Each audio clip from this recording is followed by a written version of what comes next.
Monggo Bapak Ibu yang lain bisa on cam juga, tapi nanti kita akan memulai perkuliahan pukul 9.15. Sambil menunggu Bapak Ibu dan teman-teman lain untuk join. Jadi bisa silahkan untuk mengajak teman-teman, rekan-rekan kerjanya, rekan-rekan guru, rekan-rekan musyrifat musyrifin di pondok pesantren untuk bisa join kuliah singkat psikologi kali ini. Nanti saya akan kembali lagi pukul 9.15. Terima kasih Bapak Ibu. Oke, selamat pagi Bapak Ibu. Waktu sudah menunjukkan 9.15, ya. Jadi kita akan memulai perkuliahan kuliah singkat psikologi jilid 4 kali ini. Kita mulai, nggih. Assalamualaikum warahmatullahi wabarakatuh. Warahmatullahi wabarakatuh. Ya, Waalaikumsalam warahmatullahi wabarakatuh. oke. Waalaikumsalam. Ya, selamat pagi dan salam sejahtera untuk kita semua, nggih, Bapak Ibu. Segala puji bagi Allah yang telah melimpahkan karunia, hidayah, serta inayahnya kepada kita semua.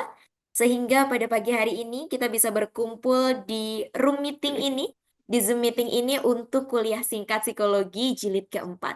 Dan tidak lupa, salawat serta salam semoga tetap tercurahkan kepada junjungan kita, Nabi Agung Muhammad Sallallahu Alaihi Wasallam, yang senantiasa kita nanti-nanti syafaatnya di yaumul kiamah nanti. Karena ini juga masih nuansa maulid, nggih, Bapak Ibu. Kita niatkan kuliah pagi ini agar bisa menjadi bentuk sholawat dan salam fi'li kita untuk meneladani sikap dan sifat dari Kanjeng Nabi Muhammad SAW yang sangat haus akan ilmu dan juga bersungguh-sungguh dalam belajar. Alhamdulillah ya, senang sekali pagi ini kita bisa dipertemukan kembali di forum kuliah singkat psikologi setelah kurang lebih 1 bulan tidak berjumpa, nggih, Bapak Ibu. Alhamdulillah kemarin bulan Agustus kita sempat tidak mengadakan kuliah tingkat psikologi karena terakhir di bulan Juli ya kalau nggak salah. Dan itu pun kebetulan di bulan Juli kemarin juga Clara tidak bisa membersamai Bapak Ibu. Clara absen sebentar dan Alhamdulillah di bulan September ini bisa kembali bertemu dengan Bapak Ibu. Ini kalau boleh tahu ini para peserta lama atau mungkin ada peserta baru nih Kim? Boleh on cam biar Clara bisa tahu ini orang-orang lama atau orang-orang baru. Sepertinya orang-orang lama juga nggak Niki ya?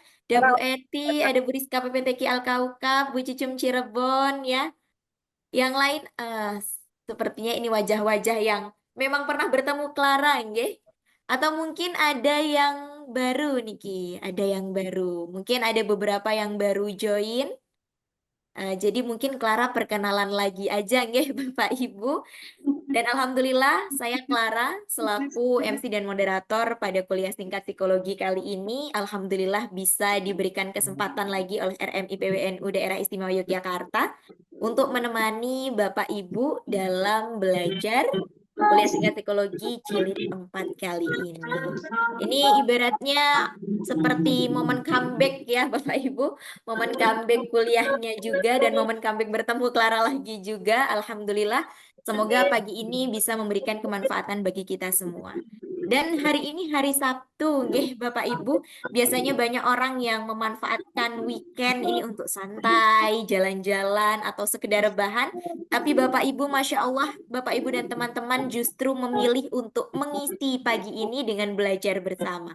Luar biasa sekali. Itu artinya kita semua sepakat nggih, bahwa weekend bukan hanya soal memanjakan tubuh, beristirahat ria, tapi juga saat yang pas untuk memberi asupan bagi pikiran dan hati kita dengan mengikuti kuliah singkat psikologi tentunya.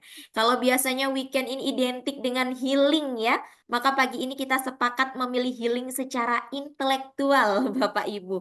Mengisi energi dengan ilmu dan diskusi. Dan mudah-mudahan dengan begitu, Senin nanti ketika kita akan memulai aktivitas rutinitas kembali ya, bisa pikiran hari ini, kemudian apa yang kita dapat hari ini menjadi langkah awal atau pengantar kita untuk menuju minggu depan yang lebih semangat lagi. Oke, kalau boleh tahu Bapak Ibu ini, sebelum kuliah singkat psikologi, mungkin ada kegiatan sebelumnya? Sedang apa ini Bapak Ibu?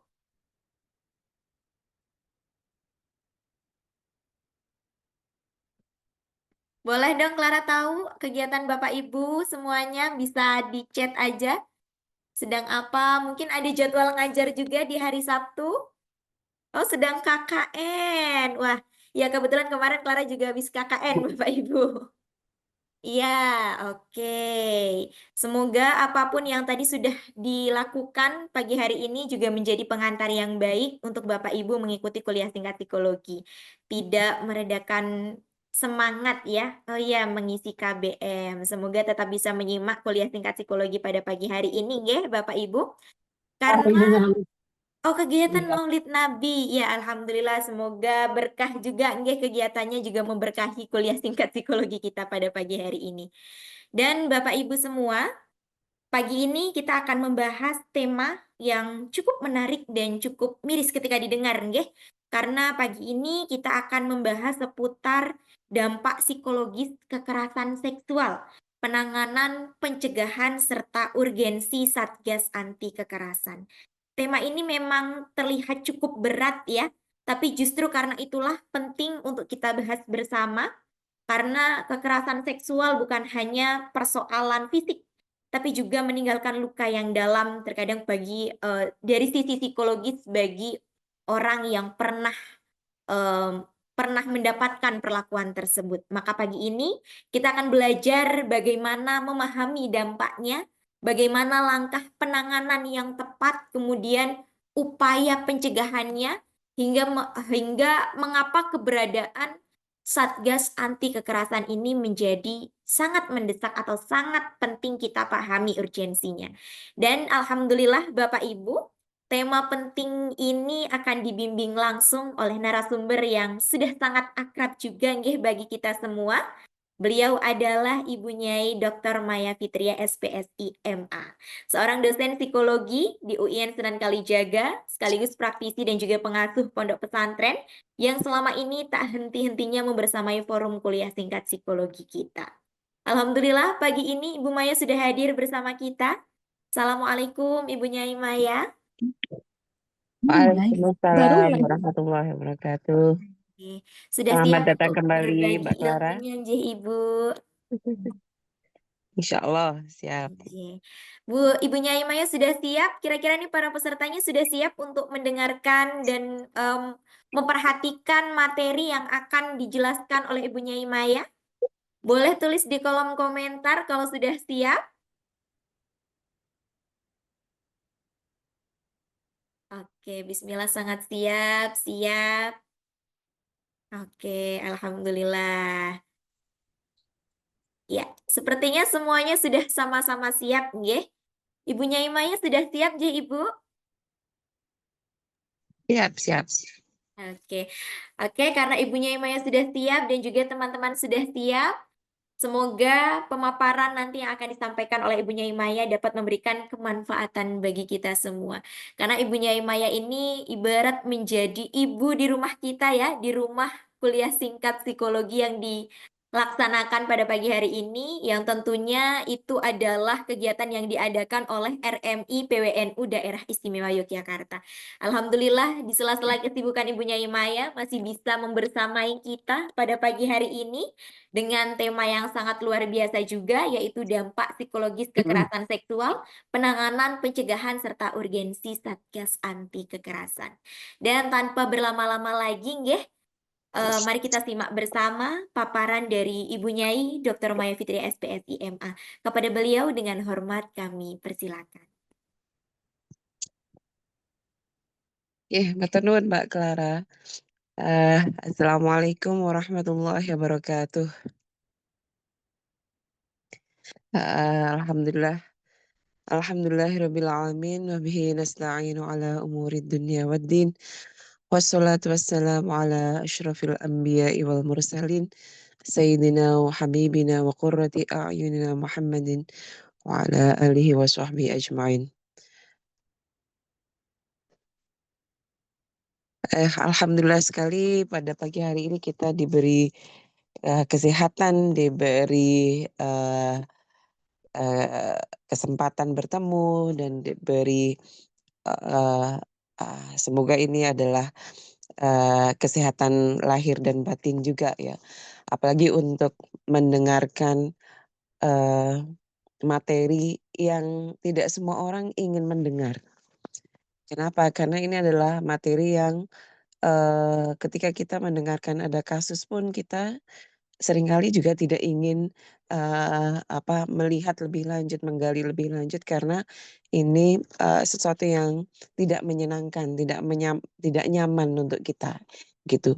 Dan itu juga sebenarnya yang dirasakan oleh para korban gitu ya. Tidak hanya kita sebagai orang yang alhamdulillah tidak menjadi korban gitu ya, dan naudzubillah tidak semoga tidak menjadi pelaku, tapi para korban pelecehan seksual ataupun kekerasan seksual itu juga mengalami hal yang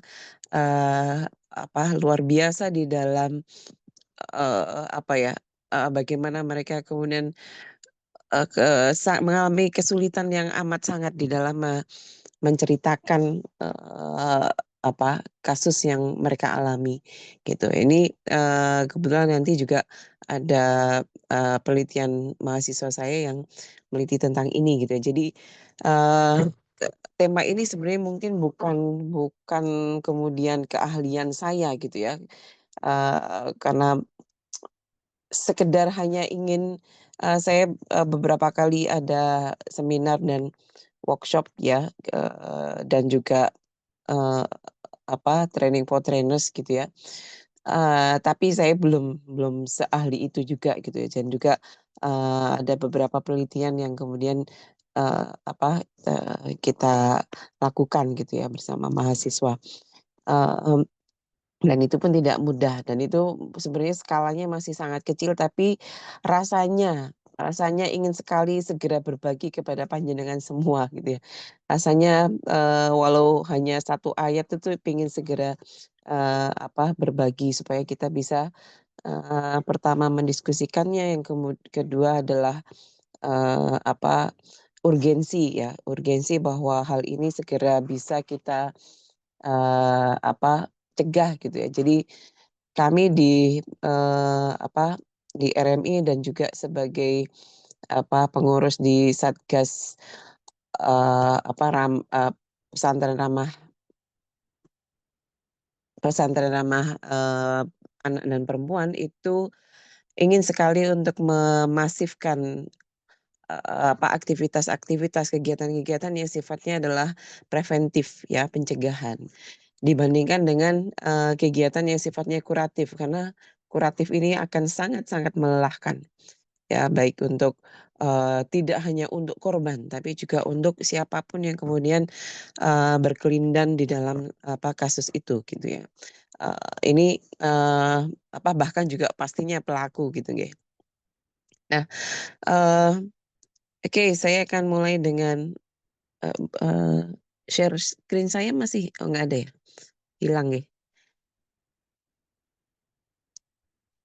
Oke, sekali lagi ini disclaimer dulu, saya bukan ya saya akan mencoba kita diskusikan nggih, tapi ini adalah materi-materi yang sempat saya susun, entah itu sebagai peserta workshop maupun sebagai narasumber workshop di beberapa waktu yang lalu. Sudah share screen ya, Mbak? Sudah kelihatan? Sudah, Ibu. Oke. Dampak psikologis kekerasan seksual, pencegahan dan penanganannya. Ini untuk yang pertama ini saya ambil dari beberapa waktu lalu kita ada webinar dengan Mbak Zaki ya dari Satgas Pesantren Ramah Anak ini, yang kemudian beliau menyatakan ini 1 dari 3 perempuan mengalami kekerasan fisik dan atau kekerasan seksual. Artinya ini sudah sangat dekat dengan kita sebenarnya, oke.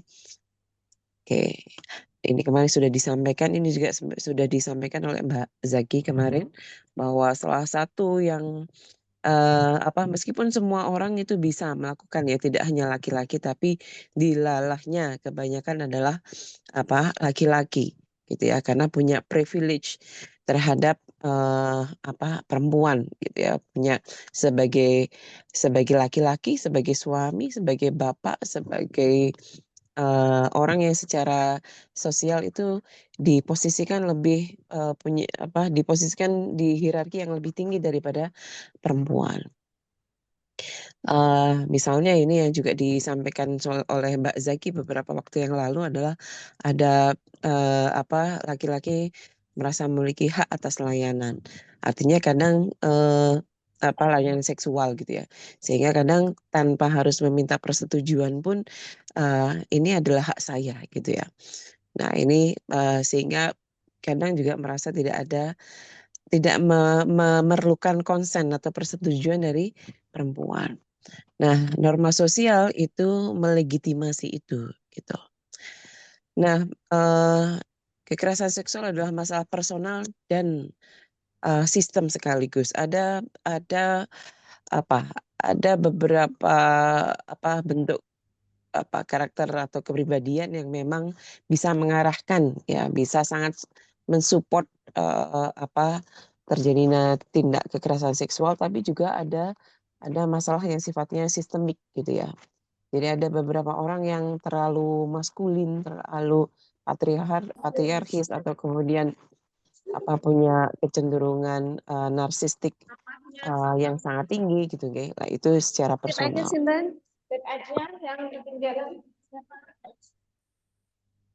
Ya, kemudian juga budaya dan juga tataran sosial ini kita lihat nanti di sini dulu.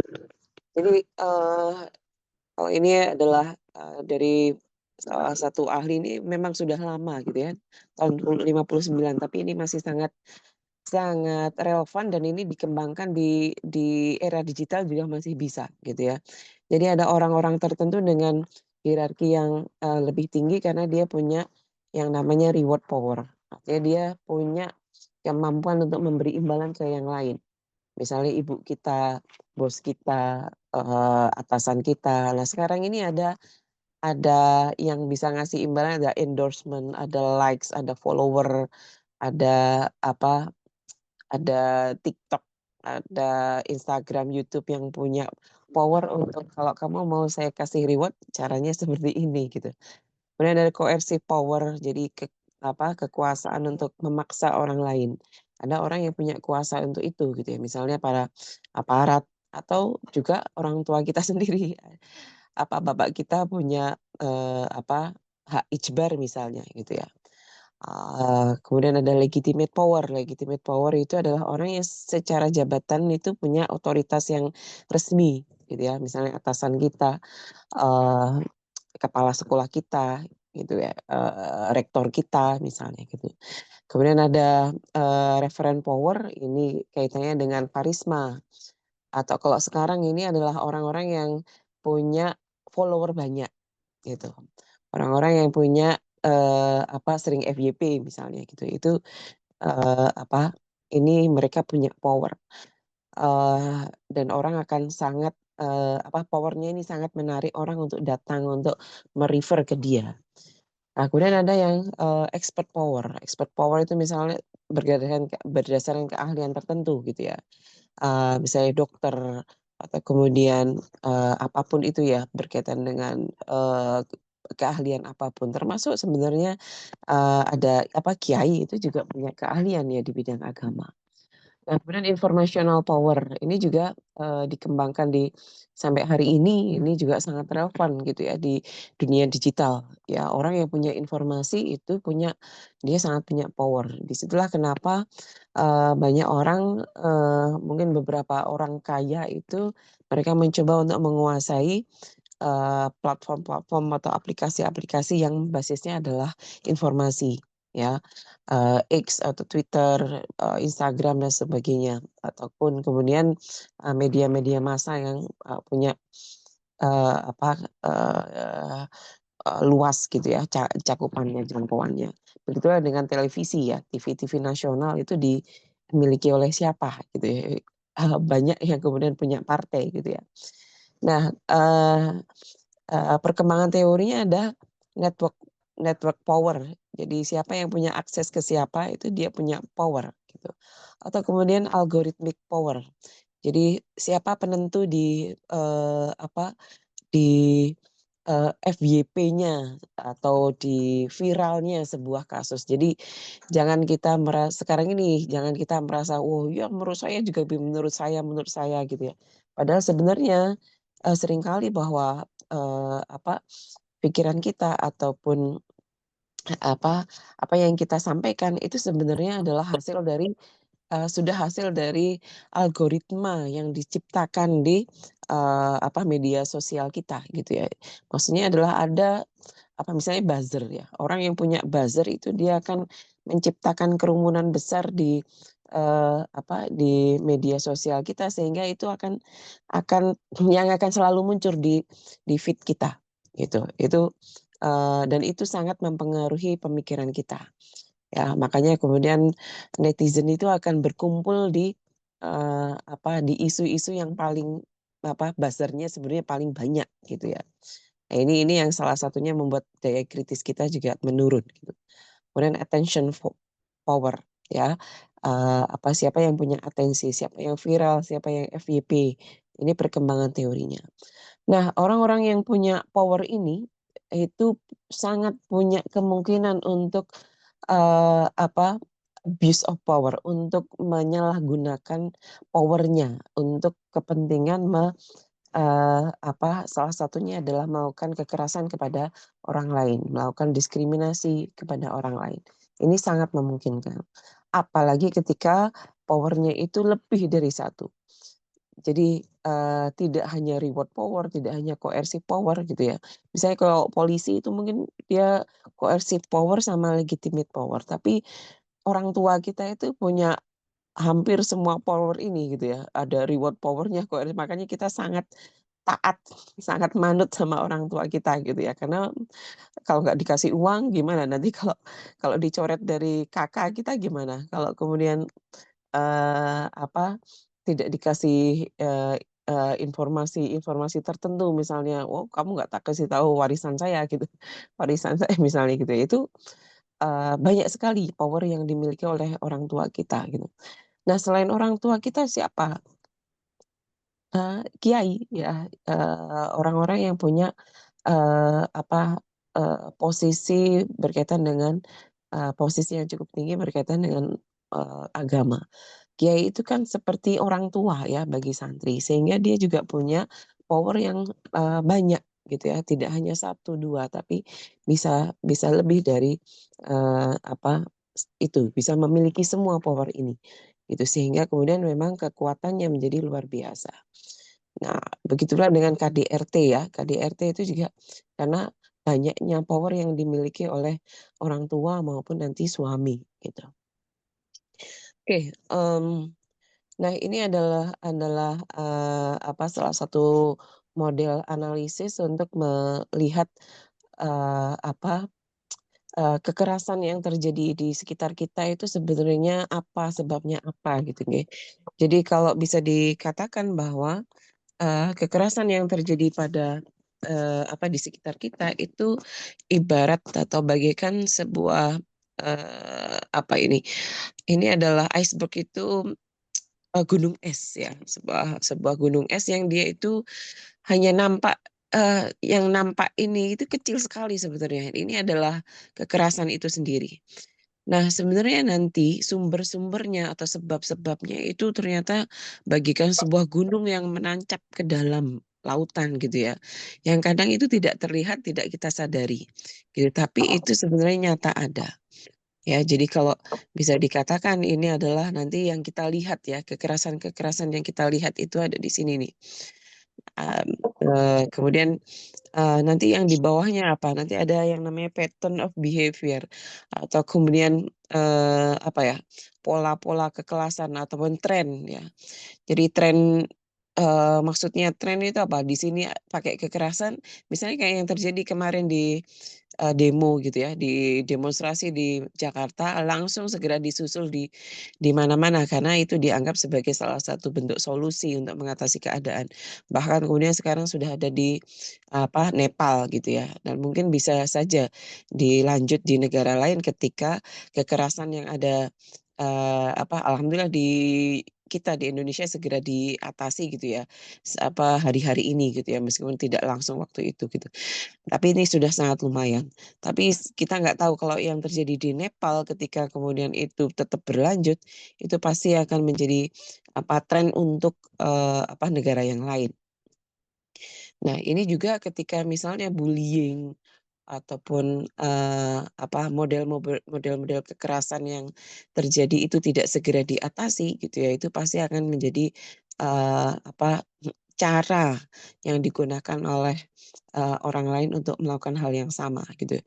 Jadi kalau kemudian sekarang, ini banyak banyak, muncul kasus-kasus kekerasan yang dilaporkan bisa jadi bukan karena semakin banyaknya kekerasan, tapi lebih kepada, semakin banyaknya laporan kekerasan. Jadi bukan kekerasannya bisa jadi sudah dari dulu ada, cuman laporannya yang sekarang orang semakin, punya keberanian untuk melapor.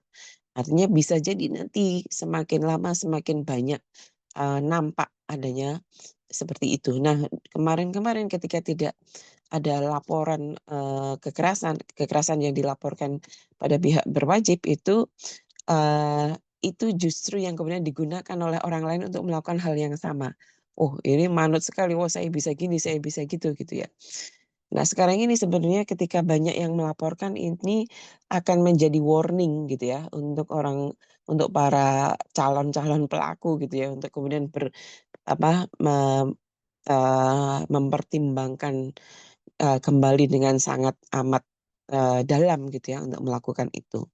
Nah, kemudian ada berikutnya ada sistem structure. Sistem structure ini adalah, jadi secara struktur, secara sistem ada nggak hal yang kemudian melanggengkan kekerasan itu. Nah, ini yang kemudian, sebenarnya perkembangannya, mungkin juga sudah lumayan gitu ya, bagaimana perkembangan mengenai undang-undang atau, bagaimana pemidanaan, kasus-kasus kekerasan.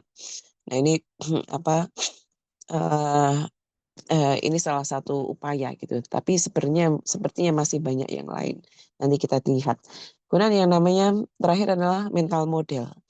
Nah, mental model ini yang, eee eee, nampaknya tidak ada hitam di atas putih, tapi itu sebenarnya sudah ada melekat di kepala kita dan ini yang nanti juga yang menentukan ya, yang menentukan, eee, apa tidak hanya kita, orang biasa yang bisa saja menjadi pelaku atau korban, tapi juga yang menentukan misalnya pejabat-pejabat atau orang-orang yang punya jabatan publik, orang-orang yang punya kuasa di negeri ini, bagaimana mereka membuat sistem, membuat undang-undang yang kemudian, bisa, mmm, apa, me apa, melegitimasi atau justru mengurangi ya kekerasan, apa bentuknya, gitu.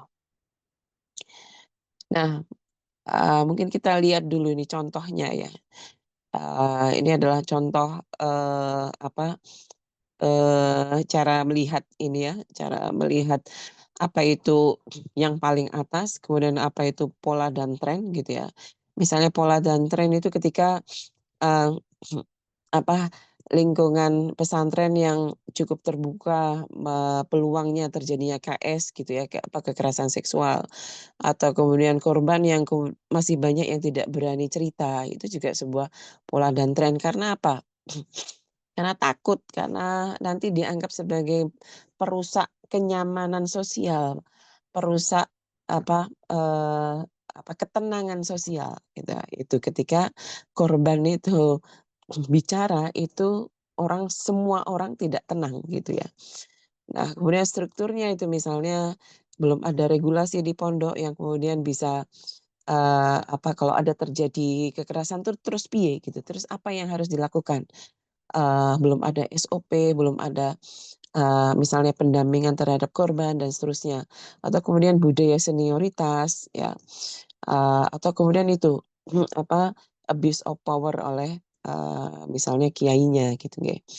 Nah, kemudian mental model itu misalnya seperti apa? Ini mental modelnya bahwa santri harus taat penuh pada kiai, atau misalnya kemudian kaitannya dengan balas dendam, wah kita itu nanti kalau melaporkan itu nanti justru kita justru korban itu nanti malah jadi apa istilahnya orang akan tahu bahwa saya pernah dilecehkan gitu, dan orang nggak akan mau nikah sama saya lah. Ini adalah mental model, ini adalah keyakinan kognitif yang kemudian membuat orang kemudian tidak berani bersuara gitu ya. Nah ini atau kemudian bahwa kekerasan seksual ini adalah aib pesantren, jangan sampai keluar di publik misalnya. Nah ini apa nanti korban yang kemudian melakukan pelaporan itu akan dianggap sebagai orang yang menyebar aib pesantren ini. Nah, nanti pada pada akhirnya sebenarnya di dalam menyelesaikan atau di dalam bergerak terkait dengan masalah kekerasan seksual ini atau segala kekerasan sebenarnya ya, kita harus bergerak sampai ke dalam. Artinya pola dan tren itu harus segera kita kita hentikan gitu ya. Harus segera kita jangan sampai kemudian berlanjut gitu ya. Harus ada tindakan-tindakan tegas. Nah, kemudian strukturnya juga kita benahi. Ada budaya apa, ada tradisi apa, ada aturan apa yang belum ramah terhadap penanganan kekerasan pada entah pada kekerasan seksual ataupun yang lainnya. Begitu pula dengan mental model gitu ya. Begitulah apa yang harus kita ubah dari kognisi kita ya, dari kognisi kita semua, apa yang harus kita literasi gitu ya kepada para santri-santri kita atau juga masyarakat umum gitu ya, untuk kemudian bisa bisa paham bahwa ini yang benar, ini yang salah, ini yang harus saya lakukan, ini yang seharusnya tidak saya lakukan, ini yang harus saya omongkan, ini harus saya utarakan untuk bisa menyelesaikan masalah. Nah, jadi solusinya juga harus sampai ke dalam. Jadi solusinya tidak hanya sekedar penanganan kekerasan yang terjadi, tapi bagaimana kita lihat kembali struktur, tradisi, budaya, atau kemudian cara berpikir kita, ya, cara berpikir kita semua. Nah, ini juga yang saya ambil dari kalau yang atas ini saya ambil dari materi-materi dari Bu Alisa Wahid ya. Kalau yang ini dari Mbak Zaki juga, secara hukum pelecehan seksual adalah tindakan yang bersifat seksual dilakukan secara fisik dan non fisik atau non fisik yang mengarah pada rasa tidak nyaman, merendahkan dan atau mengintimidasi korban. Jadi bisa fisik, bisa non fisik. Dulu juga sudah sempat disampaikan oleh Mbak Zaki bahwa ada kekerasan fisik itu sudah, dan juga terutama kekerasan seksual ya, itu bukan delik aduan. Artinya bahwa siapapun yang melihat, siapapun yang tahu ada kejadian, apalagi kalau dia adalah orang yang punya jabatan atau kuasa, maka dia wajib melaporkan pada polisi. Kalau yang punya kuasa atau power itu tidak melakukan, itu bisa dianggap melakukan kelalaian di dalam menjalankan jabatannya gitu ya. Dan orang biasa pun juga bisa gitu ya, siapapun, tidak harus korban atau wali korban yang melaporkan. Nah, kemudian kekerasan seksual adalah setiap tindakan yang menyerang tubuh atau organ seksual seseorang tanpa persetujuan dan memaksa hubungan seksual. Nah ini mengeksploitasi seksual termasuk secara daring. Misalnya kita buat kita buat stiker gitu ya, padahal itu memperlihatkan aurat seseorang gitu. Nah, kekerasan seksual tidak hanya berpengaruh secara fisik, jelas ya. Karena secara fisik itu bisa ada kerusakan pada tubuh korban gitu ya, baik genital, bahkan bisa sampai kematian gitu ya, atau kehamilan tidak diinginkan, disfungsi sosial, seksual, atau kemudian bahkan terkena penyakit menular.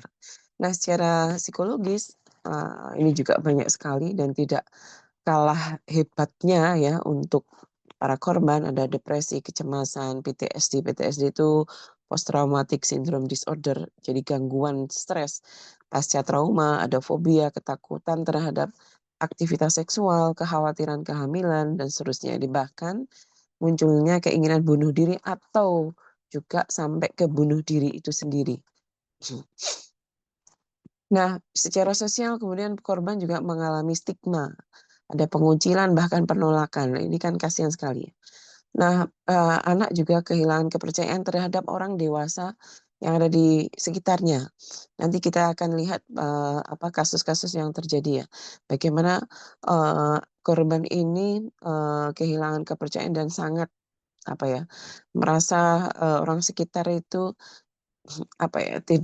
tidak support gitu ya. Tapi itu memang bisa jadi berdasarkan keyakinannya yang salah gitu. Karena nanti ketika di satu korban itu ketika dia sudah berhasil cerita itu sudah satu kelegaan yang luar biasa dan ternyata orang tuanya menerima. Jadi kehilangan kepercayaan itu bisa memang real karena orang lain tidak percaya atau bisa karena pikiran yang tidak real bahwa orang tidak percaya sama dirinya bahwa orang tidak akan support sama dia gitu ya. Kemudian merasa bahwa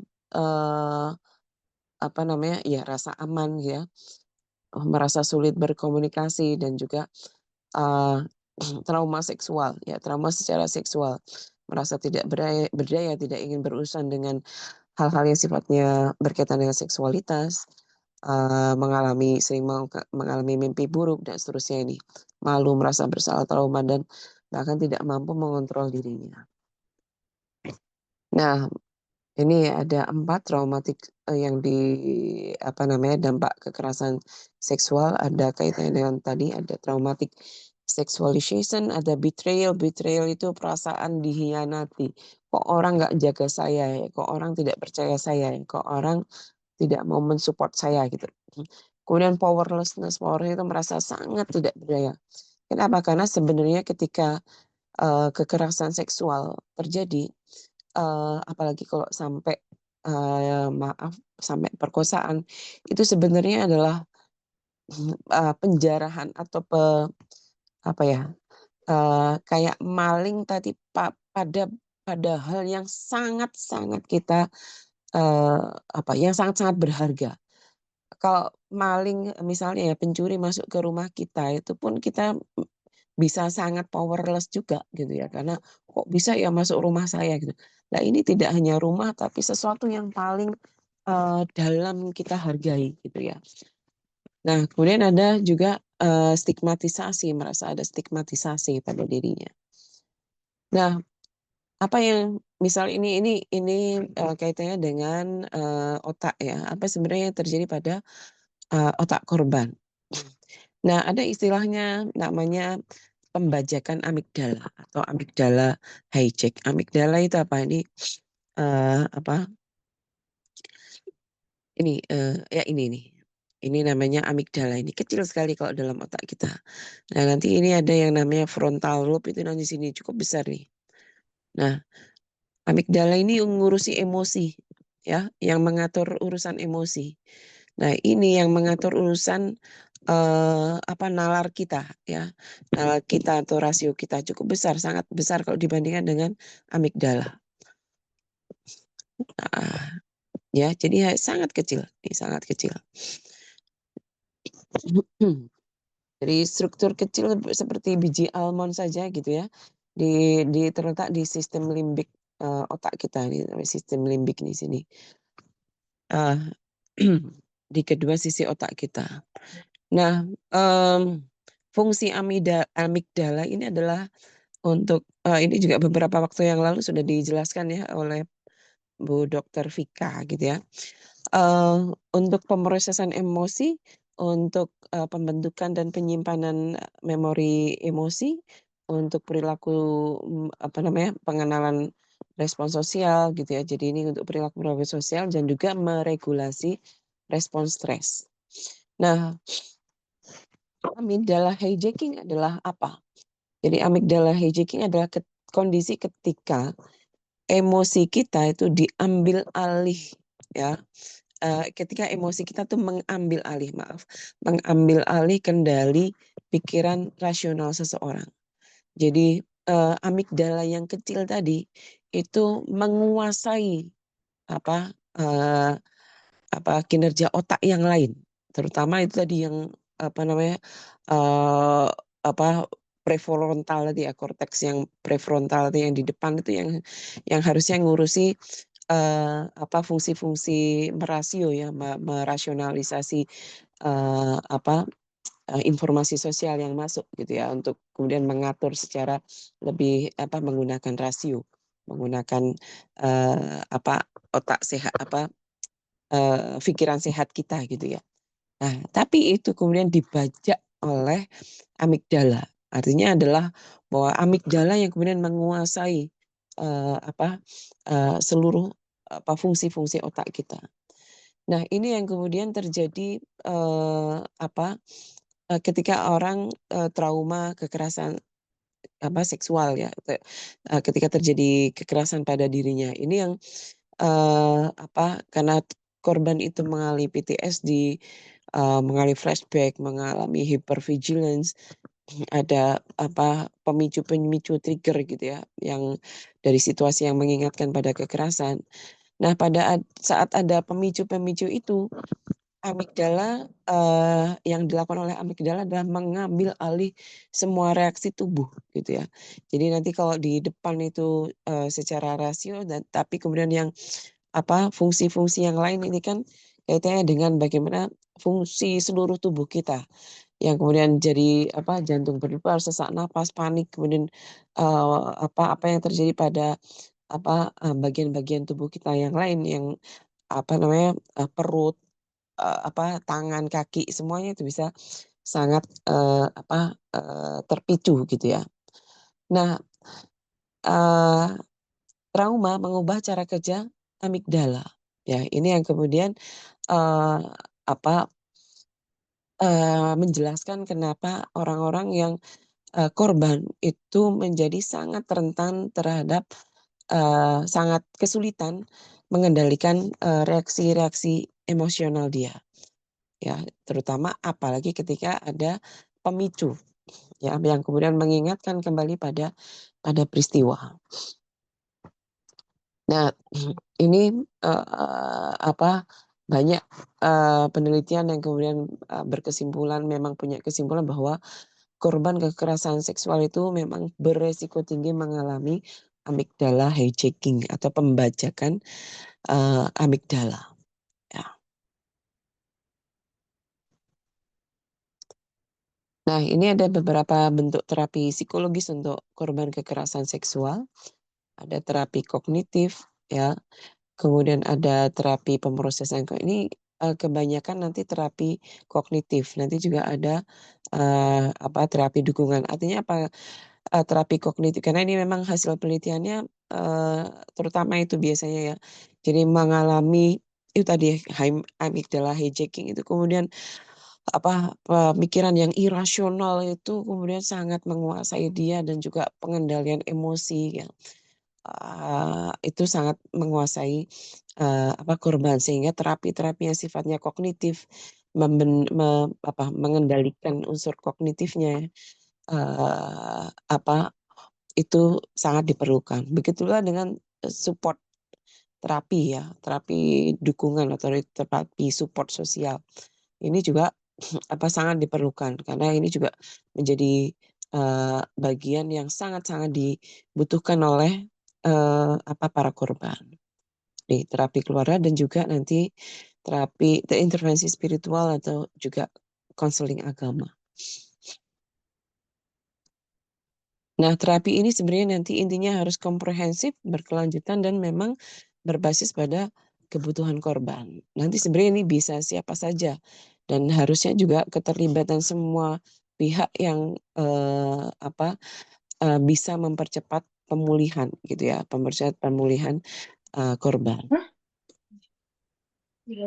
Nah, menawi korban kekerasan memang bukan hanya menyembuhkan luka, tapi sebenarnya nanti adalah mengembalikan martabat, rasa aman dan harapan agar mereka bisa kembali menjalani hidup dengan lebih percaya diri. Nah, ini hasil penelitian mahasiswa saya ya, terutama yang saya bimbing. Jadi ada tiga korban kekerasan seksual yang berbeda ya satu dengan yang lainnya. Yang pertama ini adalah ini hampir semuanya, yang ini sudah remaja akhir. Yang ini masih anak-anak ya, yang pertama ini masih anak-anak ketika dia mengalami kekerasan. Yang kedua ini sudah di remaja akhir atau dewasa awal, itu sudah jadi awal kuliah gitu ya. Kalau yang di sini ini masih remaja, masih SMP. Nah, untuk yang anak-anak ini dia dipegang-pegang ya, dia dipegang-pegang alat vitalnya gitu ya. Nah, ini nanti kita akan lihat bagaimana prosesnya dia sampai hari ini ya. Kalau yang kedua ini adalah dia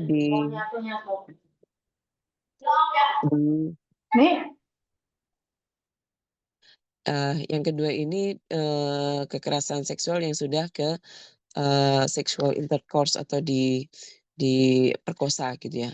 Tapi ini diperkosa oleh pacarnya sendiri. Nah, kalau ini posisi masih SD, masih anak-anak, dan yang melakukan pemerkosaan adalah sepupunya, ya, saudaranya. Nah, kita akan lihat bagaimana proses-proses yang terjadi pada tiga korban ini ya.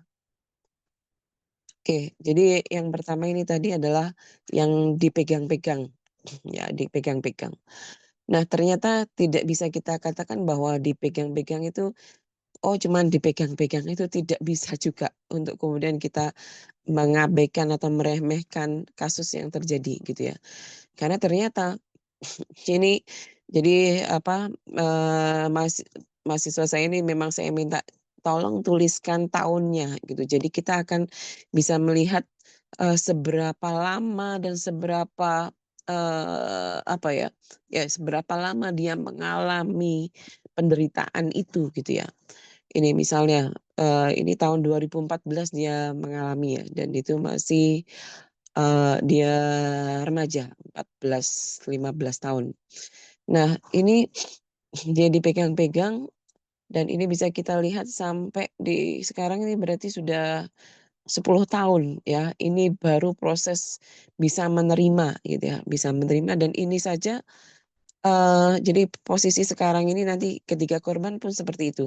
Posisinya adalah mereka sudah bisa menerima dalam tanda petik ya, menerima diri mereka memang, dan mereka sudah bisa move on, sudah bisa berpikir masa depan, sudah bisa beraktivitas untuk untuk masa depan mereka, tapi rasa rasa marah terhadap pelaku itu masih sangat ada gitu. Jadi kalau kemudian harus harus diingatkan atau harus ketemu ataupun itu masih sangat tidak bisa. Nah, apa yang terjadi pada dia? Nah, ini 2000 mulai dari kejadian sehingga 2014, 4 tahun itu dia menyimpan rahasia dan berjuang dengan penolakan atau self blame, merasa nanti akan saya disalahkan kok mau dipegang-pegang. Karena ketika dia dipegang-pegang itu sebenarnya dia juga diancam, awas kamu kalau bilang-bilang gitu ya, awas kamu kalau Ini selama 4 tahun itu dia memendam untuk kemudian, eee, tidak bilang ke orang lain. Nah, kemudian dia, pindah. Nah, ini juga nanti jadi kesamaan di 3 korban. Jadi 3 korban itu semuanya hijrah ya, maksudnya adalah, pergi dari, ruang atau wilayah di mana, di situ dia pernah mengalami, kekerasan. Jadi ini, masuk di pesantren. Nah, ketika di pesantren itu, dia merasa ada lingkungan baru yang tidak mengingatkan kembali, kemudian sudah ada aktivitas baru, sudah ada isi-isi pengisian kognitif yang menenangkan gitu ya. Nah ini kemudian, ada perkembangan yang bagus pada dia. Jadi ini, salah satu bentuk, yang kemudian bisa kita tarik adalah bahwa seseorang yang jadi korban itu memang harus diambil dari, dari tempat atau, wilayah atau komunitas di mana di situ dia bisa, dia jadi korban. Nah, tidak kemudian, kalau kemudian kita mengatakan, "Loh, kan yang namanya masalah itu kan harus dihadapi." Jadi kalau enggak itu kan nanti pengecut nih. Nah, ini yang tidak bisa kita samakan dengan korban kekerasan, apalagi kekerasan seksual. Ya, jadi kalau masalah-masalah yang lain itu mungkin kita bisa menggunakan, oke kita tetap di tempat dan kemudian kita selesaikan masalah kita itu. Untuk korban kekerasan, seksual itu tidak bisa dengan cara itu. Jadi harus diambil, dipindah di, tempat yang lain gitu ya, untuk ditempatkan di tempat yang lain. Nah kemudian dia mencoba untuk kemudian ini mulai kuliah, mencoba untuk menata diri gitu ya dan mencoba untuk nah di sini, eee, apa, eee, baru tahun ini kalau tidak saya agak lupa. Dia mulai bisa menceritakan ini salah satunya ke mahasiswa saya ini, menceritakan apa yang terjadi pada dirinya. Nah di sini memang, yang kesannya kalau yang di sini tuh kayak istilah kami itu kayak withdrawal gitu ya, lari dari kenyataan gitu ya. Tapi memang tidak semudah itu mendisclose dirinya, menceritakan, itu tidak semudah itu, mencurhatkan. Nah ini di sini ini baru bisa mencurhatkan dan, semakin terkurangi penderitaan dia gitu ya, karena sudah bisa dikeluarkan ya, rasa sakit itu, rasa kemarahan itu bisa diceritakan pada orang lain. Nah ini bisa dibayangkan, 10 tahun kemudian gitu nggih. Nah kemudian di kasus kedua, ini, trauma karena diperkosa oleh pacarnya. Ini juga kadang pasti orang, korban akan merasa, "Wah ini kan pacar dan mesti kalau saya bilang saya diperkosa orang tidak akan percaya sama saya," gitu ya. Nah ini juga, rasa powerless yang luar biasa yang dirasakan oleh korban dan rasa tidak percaya diri yang luar biasa gitu ya. Nah ini sehingga kemudian ada setelah ini ada trauma yang cukup berat yang terjadi.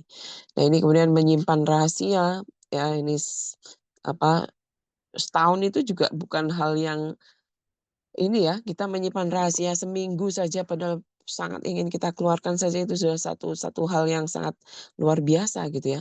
Apalagi ini sampai, ini 2 tahun. Jadi 2 tahun kemudian itu dia baru bisa cerita dengan teman dekat gitu ya. Dia punya sahabat kemudian dia, baru bisa menceritakan. Ini 2 tahun dipendam sendiri. Nah, kemudian setelah itu ternyata ini namanya bentuk dukungan ya, bentuk dukungan sosial. Dan ini juga, ini juga pindah sebenarnya. Ini dia kemudian mulai, kuliah itu kemudian meninggalkan, lokasi di mana ada, ada pacarnya gitu ya. Nah, ini juga ada unsur hijrahnya, ada unsur keluar dari lokasi gitu. Nah, jadi keluar dari lokasi dan juga dukungan sosial. Nah Nah, kemudian dia juga terlibat dengan, kegiatan-kegiatan sosial dan refleksi diri. Nah, kegiatan sosial itu juga penting ya untuk, terapi. Kenapa? Karena itu, Jadi kalau nanti ada istilahnya di teori psikoanalisis ya, itu bahwa orang yang punya trauma, orang yang punya masalah-masalah berat itu seperti memendam, menyimpan energi negatif di dalam dirinya, yang itu juga bisa terus bertambah setiap harinya. Nah, energi ini bisa dikeluarkan dengan cara salah satunya memang nanti harus dikeluarkan secara ini ya, uh, ceritamu ki opo gitu ya. Tapi juga secara energi ini bisa dilemahkan dengan cara kita beraktivitas. Beraktivitas yang bisa bisa cukup mengurangi energi-energi negatif itu. Jadi energinya itu kayak kita lemahkan dengan cara kita beraktivitas hal-hal yang sifatnya positif. Hal-hal yang sifatnya menghabiskan energi kita gitu. Nah, ini kemudian baru pada tahun berarti ini 6 tahun kemudian itu sudah mulai ini juga ada terapi istilahnya penerimaan spiritual ya, mulai bisa melakukan pemaknaan spiritual gitu ya. Ini juga bentuk terapi yang bisa dilakukan gitu ya. Kemudian sama, ini sudah bisa menerima diri, sudah bisa move on dan melakukan kegiatan-kegiatan aktivitas yang mengarah ke masa depan dia, bekerja, kuliah, dan sebagainya, beraktivitas, kegiatan sosial, kegiatan kemahasiswaan, tapi masih belum bisa melupakan pelaku. Masih belum bisa meredakan kemarahan terhadap pelaku. Nah, ini yang terakhir ini yang bisa dikatakan, maaf nih kalau kurang jelas ya. Pelecehan seksual yang dialami ketika masih anak-anak dan dilakukan oleh saudara sendiri. Nah, ini apa yang terjadi? Selama ini berapa tahun nih? Selama ini 4 tahun ya.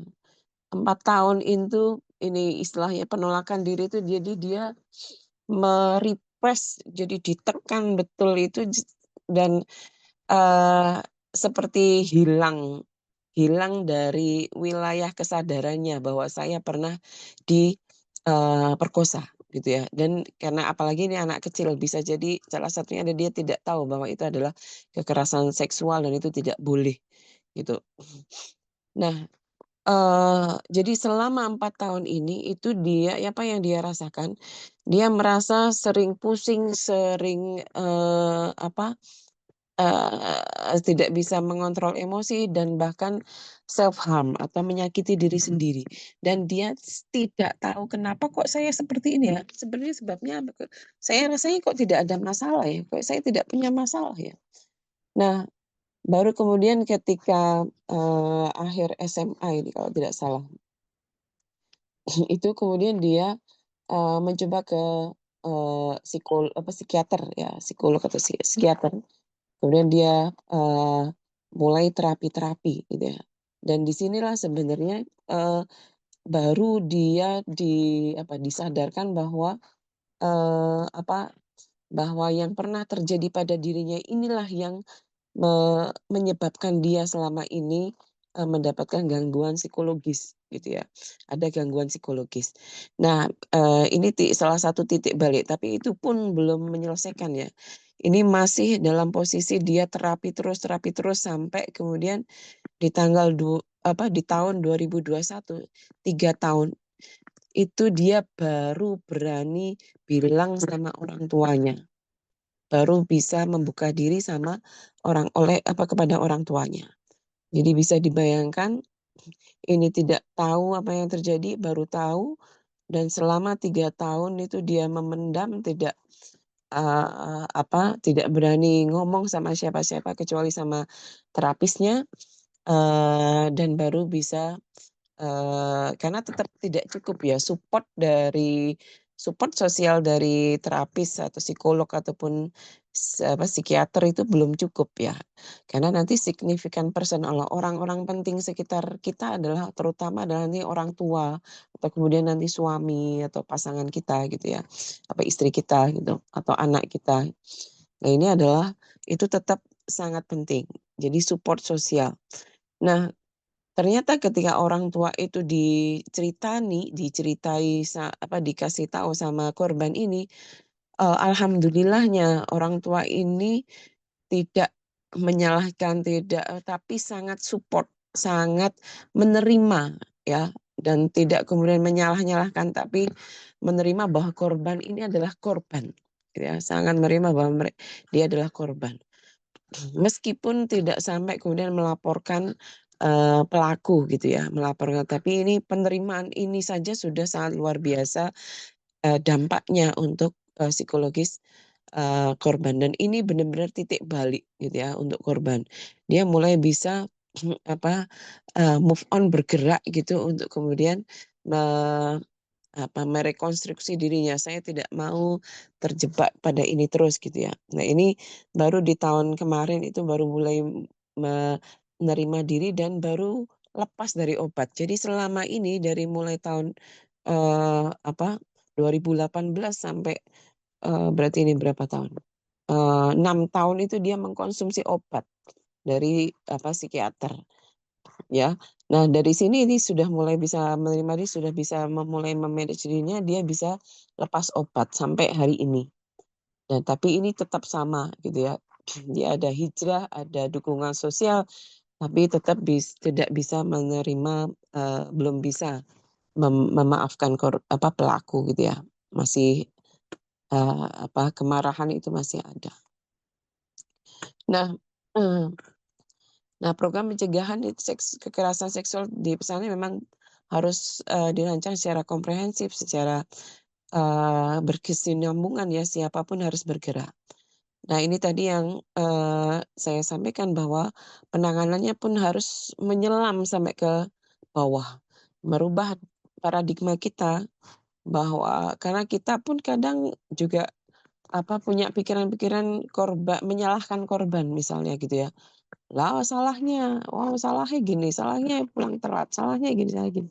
Nah itu sudah sangat menyakitkan bagi korban ya, dan membuat mereka tidak bisa speak up. Begitu pula dengan mendesain kebijakan, bagaimana misalnya sekarang ini, ayo setiap pesantren misalnya ini yang kemudian nanti akan saya, juga sampaikan bahwa pentingnya ada, satgas kekerasan, di setiap pesantren, entah namanya apa gitu ya, namanya bisa apapun. Misalnya kalau di, Al-Mu'ayyad Solo itu yang kita juga, nanti kapan-kapan kita belajar dari Al-Mu'ayyad Solo itu mereka sudah punya satgas anti kekerasan dengan nama Sarungan, itu mereka sudah berjalan selama 2 tahun. Nah, apa saja yang mereka lakukan, itu nanti kapan-kapan mungkin akan kita hadirkan ya. Nah, kemudian, bagaimana mewujudkan sikap atau kebiasaan baru. Ini semuanya, harus menjadi program kita gitu ya. Kalau hanya yang bagian atas saja ini tidak diselesaikan juga tidak akan menyelesaikan masalah secara tuntas. Nah, ini nanti sosialisasi, pelatihan dan seterusnya ini dalam rangka untuk, menyelesaikan secara tuntas tadi itu.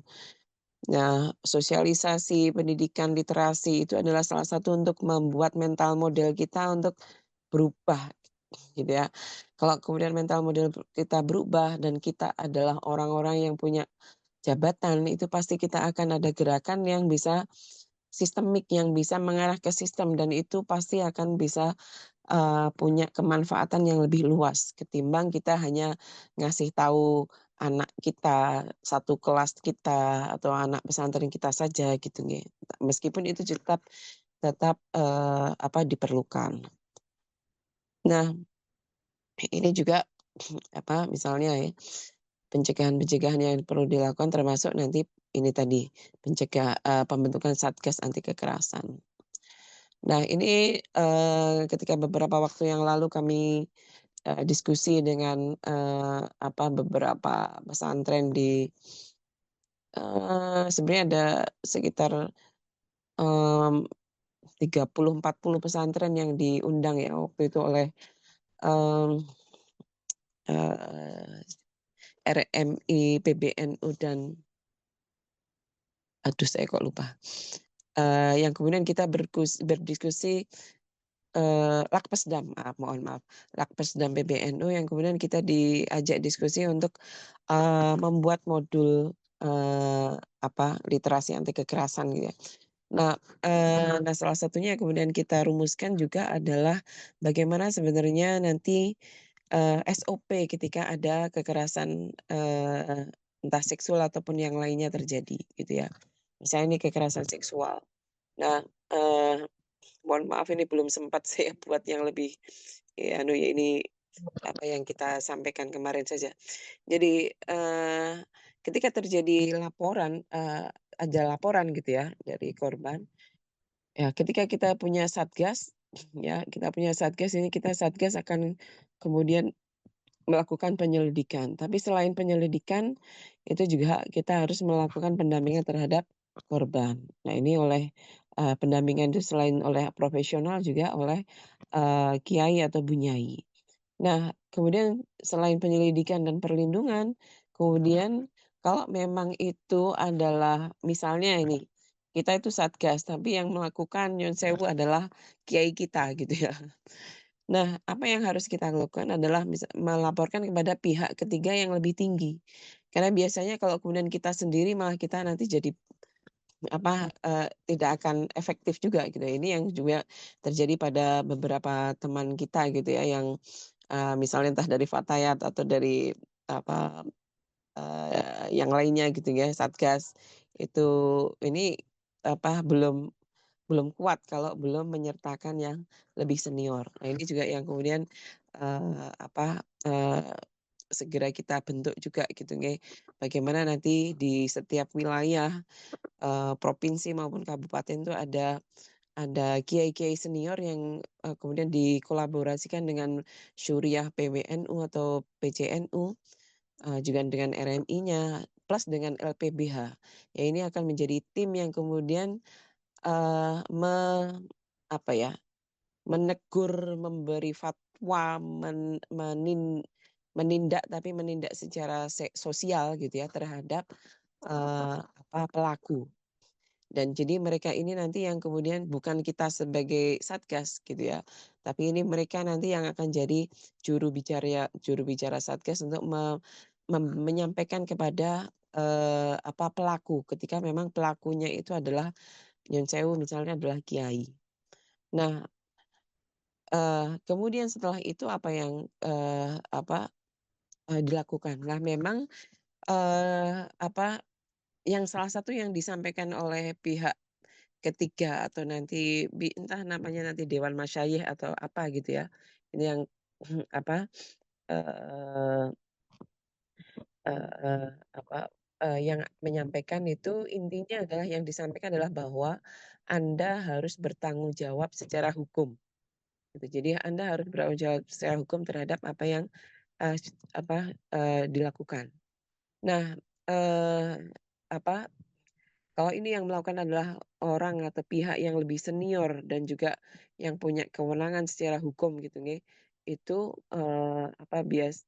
logika kita itu akan lebih manut gitu ya, akan lebih taat gitu. Sampai kemudian oke, saya mau bertanggung jawab secara hukum.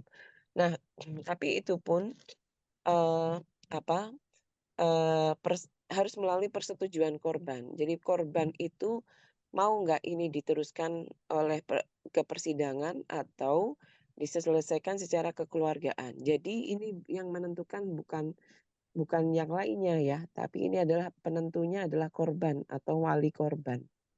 Ya, karena apa?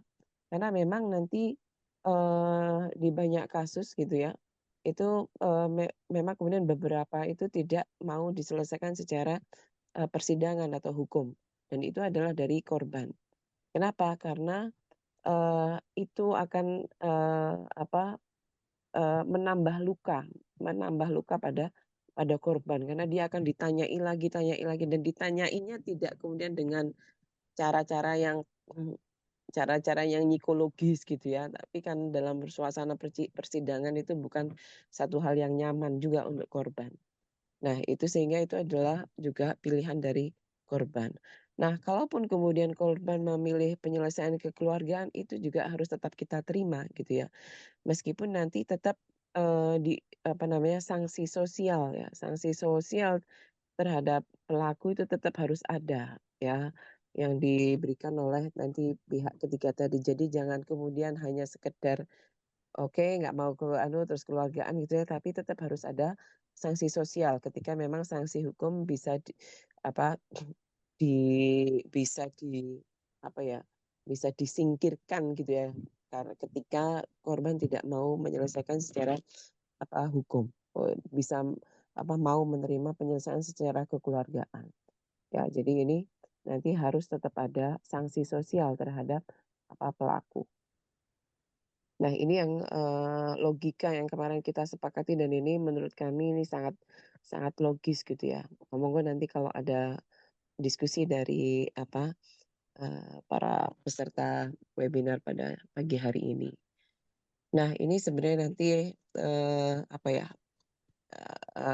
kunci kita ya saling menghormati, membatasi, menjaga batas diri, berani berkata tidak ya itu adalah kunci pencegahan kekerasan juga. Nah ini apa yang kita lakukan dengan ini ya dengan kuliah singkat dan seterusnya ini juga adalah bentuk-bentuk pencegahan prevensi kami gitu ya. Nah, ini kemarin yang kemudian kita juga kumpulkan para kiai bunyai se-DIY di Pondok Pesantren Sunan Pandanaran itu kita hadirkan juga Mbak Alisa gitu ya. Kita juga di situ sempat berdeklarasi gitu ya para kiai-kiai ini untuk ya kita pesantren harus bisa maju bersama, kita tidak boleh meninggalkan pesantren-pesantren yang lainnya, kita harus maju bersama plus dengan rohmah dan amanah. Ya, dengan rohmah dan dengan penuh kasih sayang dan penuh amanah. Sportiness atau bisa dipercaya oleh masyarakat. Mungkin itu yang bisa saya sampaikan Mbak Clara. Setelah ini kita bisa diskusi.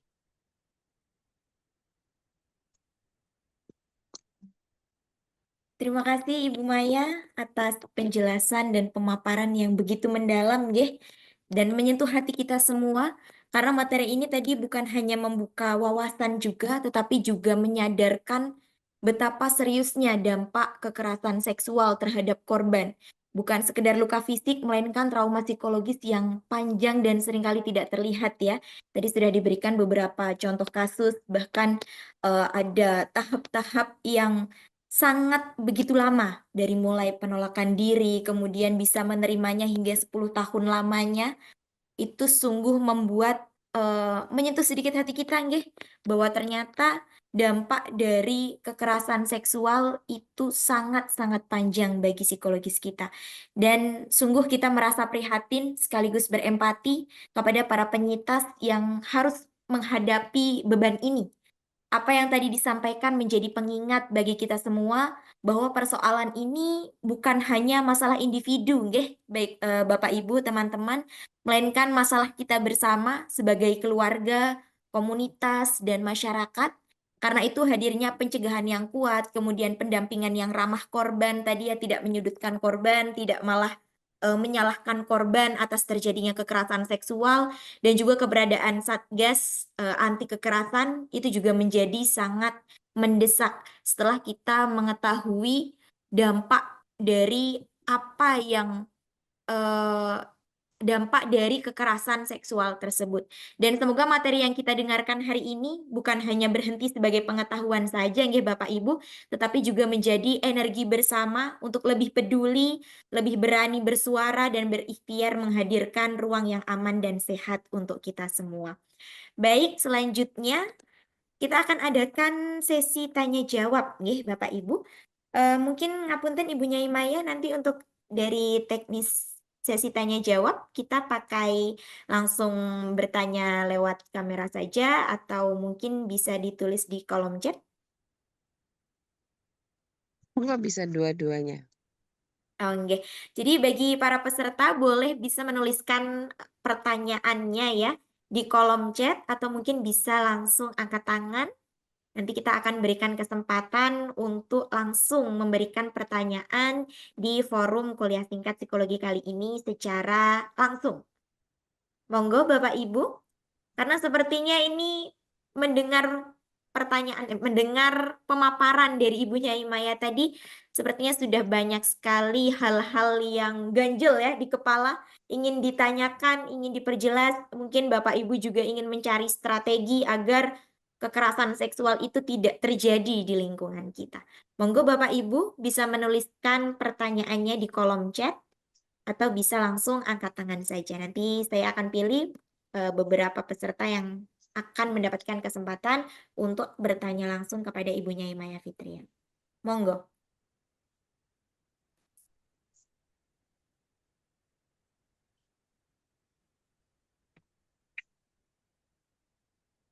Mau bertanya, Mbak. Oh, nggih. Sebentar. Tadi siapa? Boleh angkat tangan Ibu tadi siapa yang barusan? Oh, nggih. Ibu Muslihatul Ummah. Nggih, monggo bisa langsung saja menyebutkan pertanyaannya. Assalamualaikum warahmatullahi wabarakatuh. Waalaikumsalam warahmatullahi wabarakatuh. Nama saya Muslihatul Ummah. Nggih, saya di sini selaku BK dari salah satu madrasah. Nggih. Nah, di sini saya menemukan kasus niki khususnya kagem Bu Maya, nggih. Di sini saya menemukan kasus dari beberapa anak yang memang di sini itu anak sekolah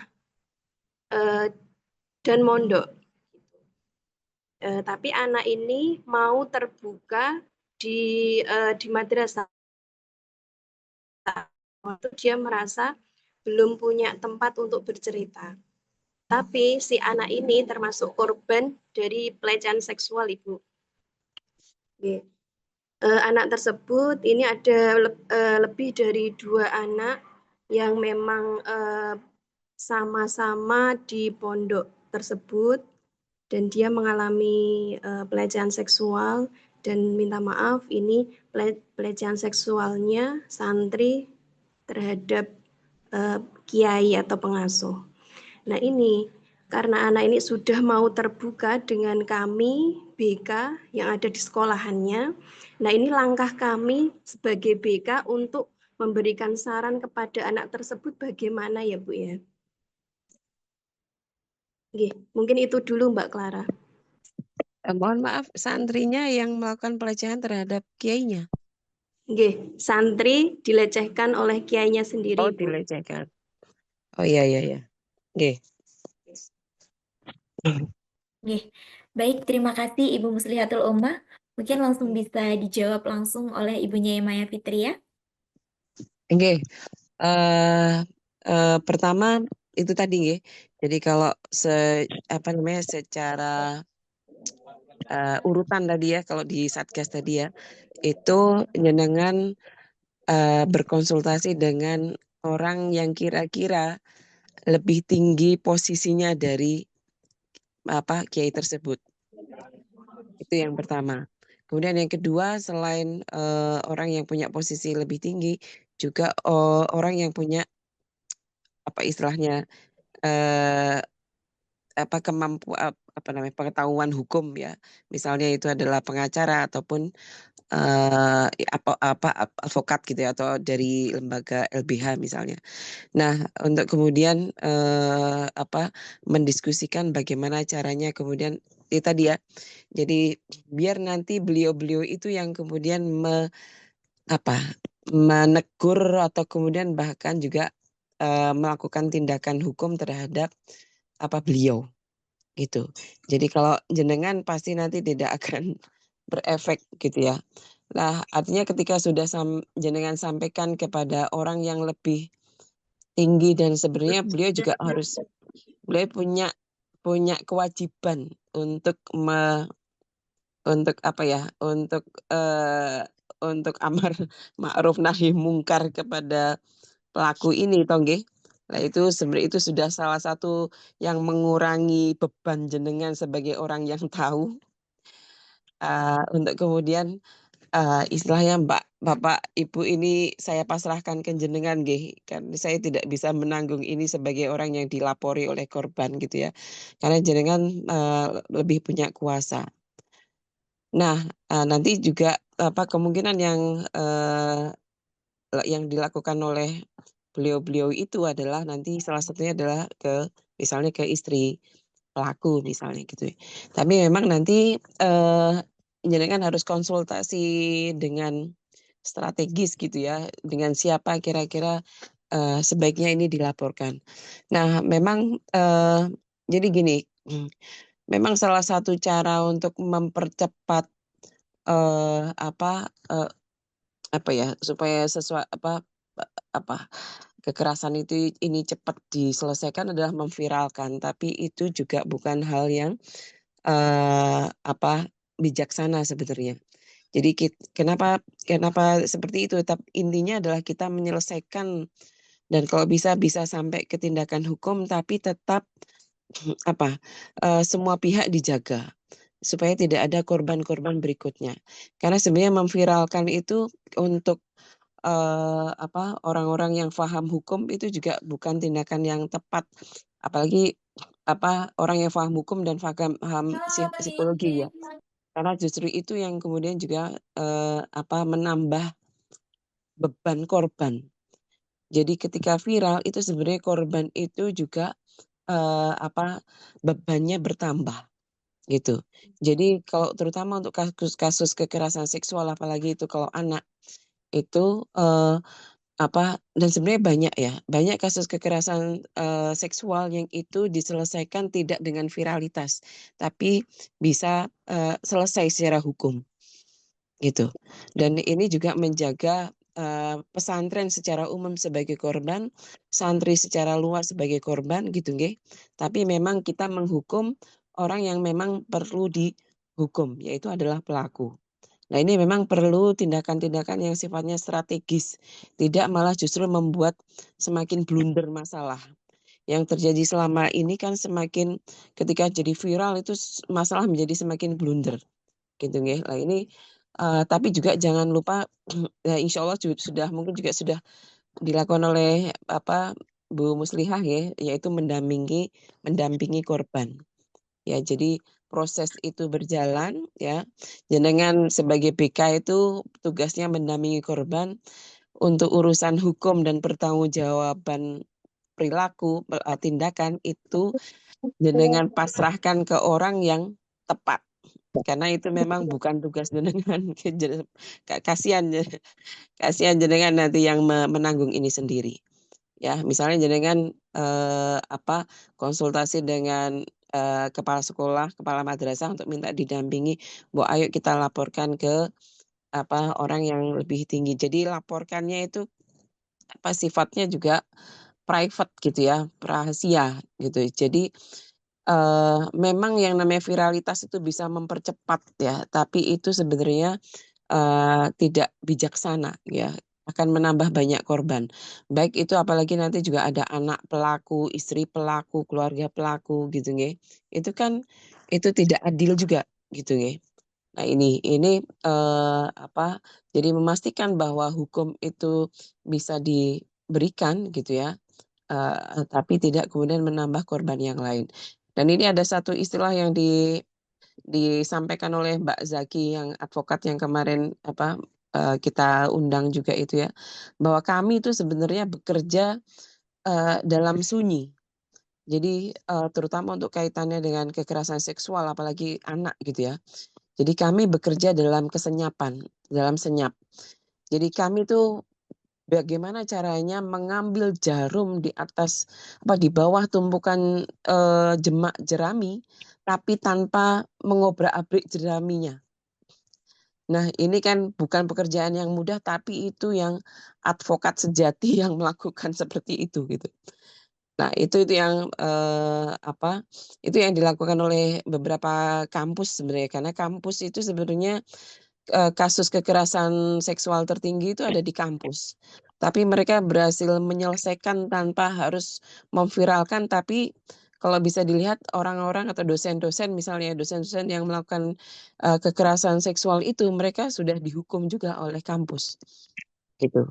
Nah, itu kita juga sebenarnya ingin yang seperti itu untuk pesantren. Kira-kira seperti itu, Bu Muslihah. Jadi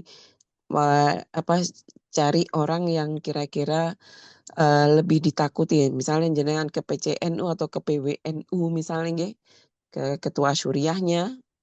Nah, itu kemudian jenengan laporkan Nggih. gitu. Pangapun nderek Nggih. bertanya malah. Nggih, terkait untuk pendampingan dan pelaporan itu memang dari kami itu sudah sampai di ketua RMI di seluruh ini nggih. Napa niki? Niki sekabupaten itu sudah kami laporkan, cuman memang ada beberapa wali santri itu yang semisal korbannya itu 6, yang 3 itu wali santrinya itu tidak mau melaporkan dengan alasan kasihan oleh anaknya, mental anaknya. Nggih. Yang ketiga lagi itu memang benar-benar kekeh mau melaporkan. Seperti itu, Bu. Nggih, enggak apa-apa. Tadi di proses tadi itu bahwa apa, kalau memang tidak mau melaporkan tidak apa-apa, tapi sebenarnya tetap harus ada sanksi gitu ya. Entah itu sanksi sosial atau karena sebenarnya sanksi sosial itu juga jauh lebih berat loh untuk pelaku gitu. Jadi misalnya pokoknya sampean harus lepas semua jabatan di NU misalnya gitu ya. Atau kemudian jangan ceramah dulu di dan itu yang bisa menentukan itu adalah nanti para kiai-kiai senior yang ada di wilayah itu misalnya. Nggih. Nah, untuk yang mau melaporkan secara hukum juga itu adalah hak dia juga. Nggih, itu hak dia. Oke, nah ini tapi itu sekali lagi jadi yang kemarin juga disampaikan oleh Mbak Zaki di diskusi kami itu memviralkan itu juga sekali lagi bukan hal yang diharapkan oleh advokat gitu ya, advokat yang paham bagaimana psikologisnya ya kasus-kasus seperti ini. Nah ini ketika ada media massa yang kemudian memviralkan itu kemudian langsung mensomasi mereka ini advokat ini gitu ya. Jadi Mbak Zaki itu selain advokat di Fatayat DIY juga advokat di Satgas di kampus UGM gitu. Jadi sudah paham betul bagaimana permasalahan itu bisa diselesaikan secara tuntas tanpa menambah korban gitu. Tapi buat murid atau santri ini pun selain terapi dukungan, kira-kira ada terapi apa lagi nggih Bu nggih? Karena memang santri tersebut itu benar-benar niku kena di mental nggih. Oke, sekali lagi memang kenapa kita upaya pencegahannya itu harus kita masifkan karena memang sekali ada korban itu memang yang tadi yang yang saya gambarkan itu lama dan kemudian butuh kesabaran nggak cuma dari korban tapi kita para pendampingnya gitu nih. Jadi memang sedikit demi sedikit. Jadi misalnya kalau memang butuh dipindah saja misalnya nggih. Karena tadi ya keluar dari lokasi yang bisa mengingatkan. Kemudian yang kedua kita sedikit-sedikit dibenahi kognisinya yang salah-salah tadi. Seringkali korban itu yang kemudian punya keyakinan bahwa wah itu karena aku ngene kan, jadi menyalahkan diri sendiri. Karena memang nanti beberapa orang sekitar kan akan menyalahkan dia. Nah itu juga salah satu bentuk yang harus kita ini gitu ya.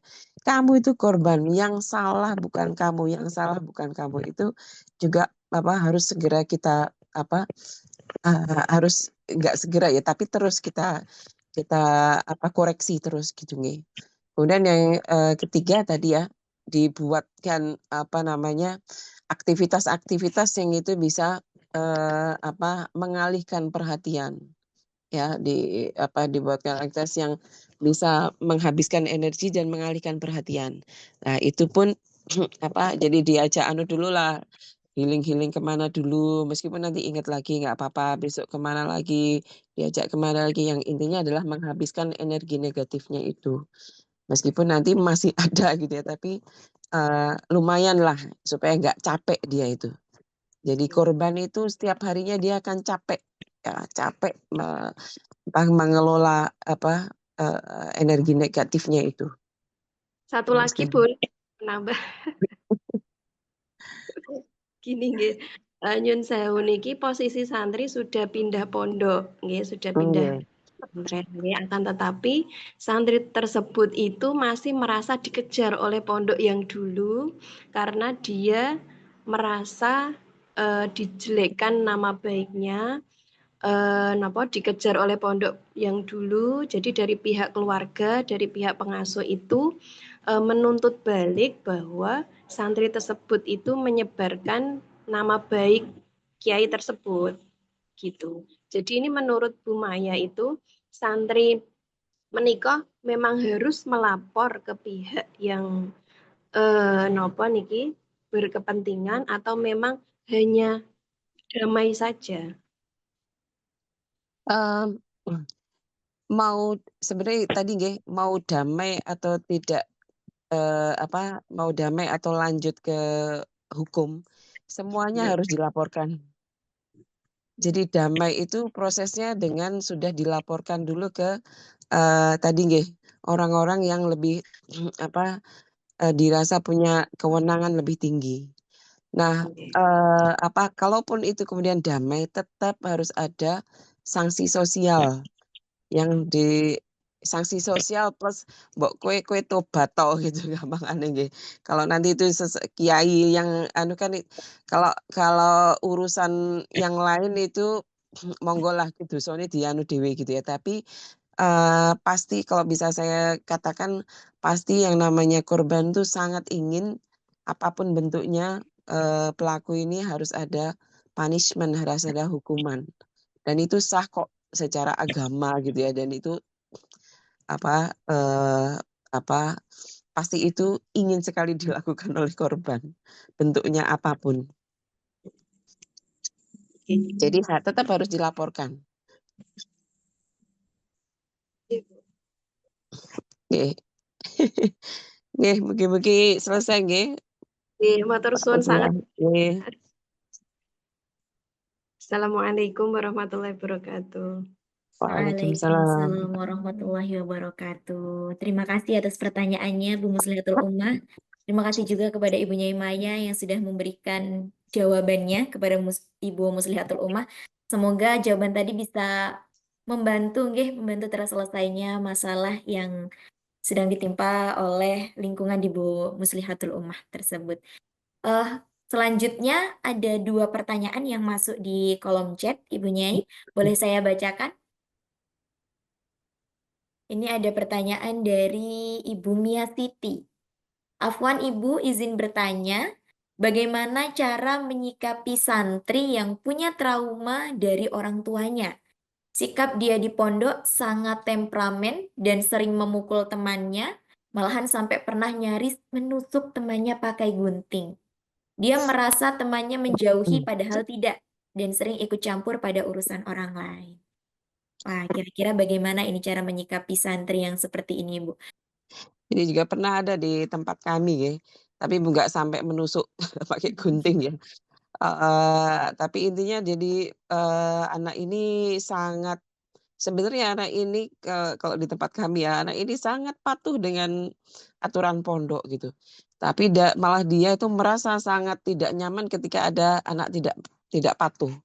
Tapi ketidaknyamanannya itu sampai dirasakan betul, sampai emosional dia gitu, sehingga kemudian dia, pengennya ngantemi gitu ya, pengennya memukul orang yang tidak mau, patuh dan itu bukan kemudian pengurus, tapi ini sesama santri. Jadi ada santri yang, sangat patuh, tapi ternyata memang dari rumahnya itu juga pembentukan kedisiplinannya itu dengan cara kekerasan. Nah, ini yang kemudian waktu itu kami lakukan adalah kita sampaikan kepada orang tuanya bahwa ini, kita akan, untuk menggali menggali permasalahannya lebih mendalam, dan kita sebenarnya sudah tahu bahwa ini juga ada kaitannya sama orang tua gitu nggih. Ini kita sampaikan bahwa ini sebaiknya dibawa ke psikolog dulu. Apalagi ini sudah, membahayakan santri yang lain. Kalau sudah ada unsur agresivitas itu kan membahayakan santri yang lain. Ini sifatnya bukan bullying gitu ya, tapi ini memang manajemen emosi gitu ya yang salah gitu ya dan mengarah ke kekerasan. Nah ini kemudian meskipun karena mungkin saja juga nggak telaten ya, akhirnya kemudian sudah baru sekali, cuma 2 kali ke psikolog gitu nggih. Dan ternyata kemudian ketika kembali ke pondok itu ternyata masih belum bisa tuntas gitu ya, dan akhirnya kemudian melakukan lagi gitu ya. Nah ini kemudian terpaksa kita kembalikan ke rumah untuk kemudian tetap kita kasih catatan bahwa ini, kemungkinan masalahnya ada juga di rumah gitu ya, karena yang butuh konseling tidak hanya anaknya tapi juga bapak ibunya, dan ini monggo itu disembuhkan dulu lewat ahli atau profesional ya, ke psikolog gitu. Jadi itu yang kita lakukan, dan memang yang kita lihat memang banyak ya santri-santri yang masalah dari rumah gitu ya. Ini yang PR saya juga ini, untuk ini yang kemarin saya mencoba untuk mengumpulkan santri-santri mahasiswa yang jurusan psikologi ya, untuk kemudian ke depannya dia bisa mendampingi menjadi tempat curhat santri-santri yang punya masalah psikologis ya, entah itu dengan temannya atau memang dari rumah gitu ya, itu. Karena kalau nanti curhat dengan pengurus atau pengasuh itu biasanya nggak bisa, nggak keluar gitu. Karena nanti, saya kalau ngomong ini nanti saya ditakzir nih karena keluar ini jadinya gitu. Jadi memang kemudian harus ada pihak lain yang kemudian dia bisa lebih curhat. Itulah makanya kemudian ketika dengan BK atau dengan guru BK gitu ya, itu bisa lebih seringkali juga bisa lebih curhatnya itu bisa lebih plong gitu ya, karena eee, tidak ngurusi takziran gitu ya. Tapi kalau mbak-mbak musrifah, musrifah dan pengurus itu kan double job gitu ya. Kalau itu yang kemudian memang kesulitan untuk curhatnya ke sana gitu. Sama ini juga satu lagi sebenarnya nanti bagaimana menciptakan suasana supaya santri-santri itu juga punya ini ya, punya sedikit kemampuan untuk bisa dijadikan tempat curhat yang lain gitu. Nah ini supaya nggak jadi tumpukan-tumpukan ya, supaya bisa ini juga kita pengen itu ya, jadi sudah menjadwalkan adanya peer counselor gitu ya. Jadi bagaimana sesama santri itu bisa jadi konselor antar mereka gitu. Terutama untuk hal yang sifatnya ringan-ringan gitu ya, gitu.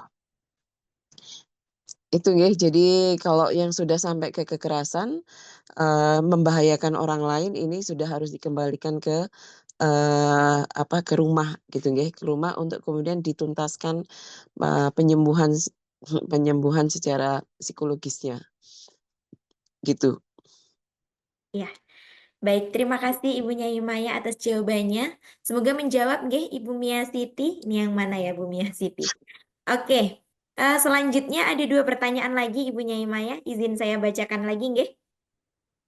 Ini ada dari Pak Alfi, guru BK di Amanatul Ummah Pacet Mojokerto. Beliau bertanya mengenai pembuatan Satgas PPKS. Bagaimana tentang implikasi serta peran preventif maupun kuratifnya.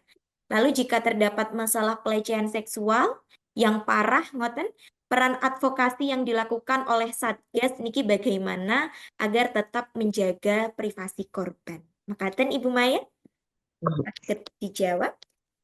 Oke, ini mungkin nanti saya buatkan bagan yang lebih bagus ya. Tadi masih foto dari ini. Tadi juga sebenarnya sudah saya sampaikan yang intinya adalah kalau dari Satgas sendiri yang kemudian melaporkan itu biasanya kita kurang kuat gitu ya. Tapi Satgas ini berstrategi dengan cara melaporkannya pada pihak yang lebih tinggi. Pihak yang lebih tinggi pun jangan langsung polisi juga gitu ya, tapi apa kalau masih ada kiai yang lebih senior atau kemudian kalau di lingkup NU itu masih ada kiai-kiai senior di Suriah gitu ya. Nah itu yang kemudian kita manfaatkan untuk kemudian menegur, memberi pemahaman kepada pelaku untuk kemudian harus bertanggung jawab ya secara hukum terhadap perilakunya gitu. Nah itu dan semua itu sekali lagi nih tadi ada tagline yang sangat bagus. Jadi bekerja dalam senyap. Jadi tetap bekerja dari mulai investigasi, pendampingan terhadap korban dan seterusnya, tapi semuanya dalam senyap. Artinya orang-orang yang ada di dalam Satgas itu harus benar-benar harus bisa menjaga kerahasiaan. Ya, itu jangan kemudian orang-orang yang gampang mengutarakan ke orang lain itu dijadikan Satgas, ya jangan gitu ya. Jadi benar-benar harus bisa menjaga kasus ini supaya hanya Satgas dan korban yang paham, yang tahu. Plus nanti adalah pelaku dan orang-orang yang kemudian memang bisa dimintai bantuan gitu ya.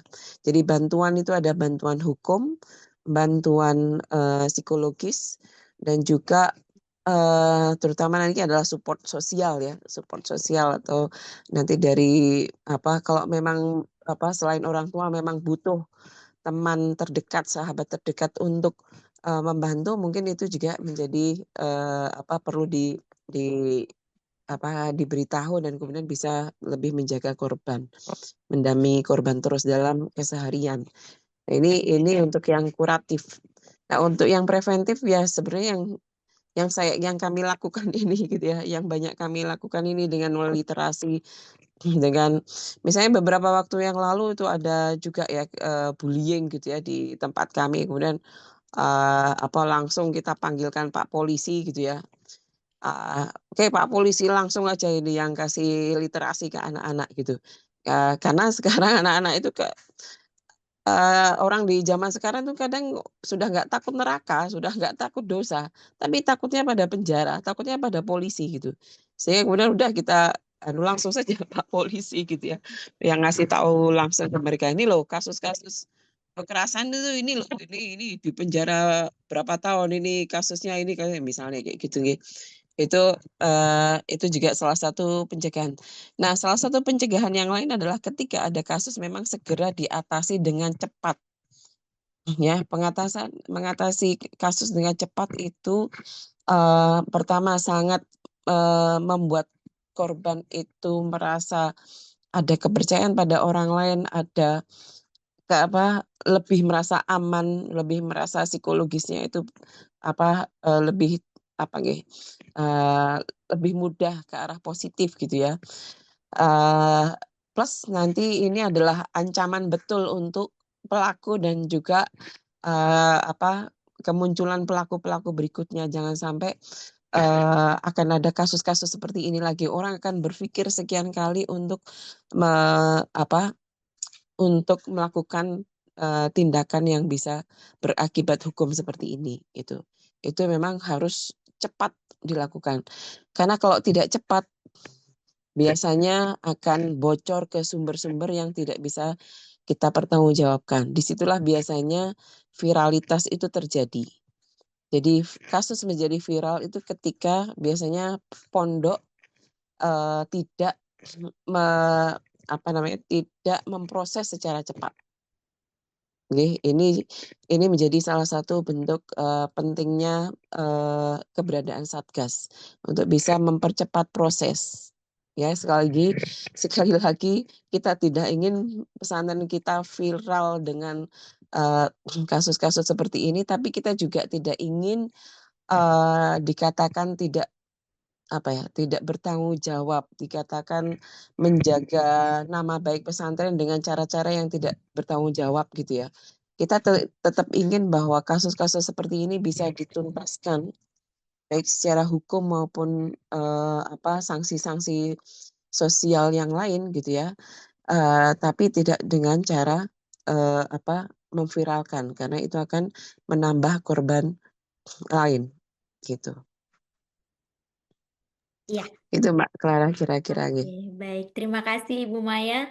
Tadi sudah menjawab pertanyaan nggih bagaimana cara untuk tetap menjaga privasi korban, kemudian implikasi serta peran preventif dan juga kuratif dari Satgas yang terbentuk untuk menangani kasus kekerasan seksual ini.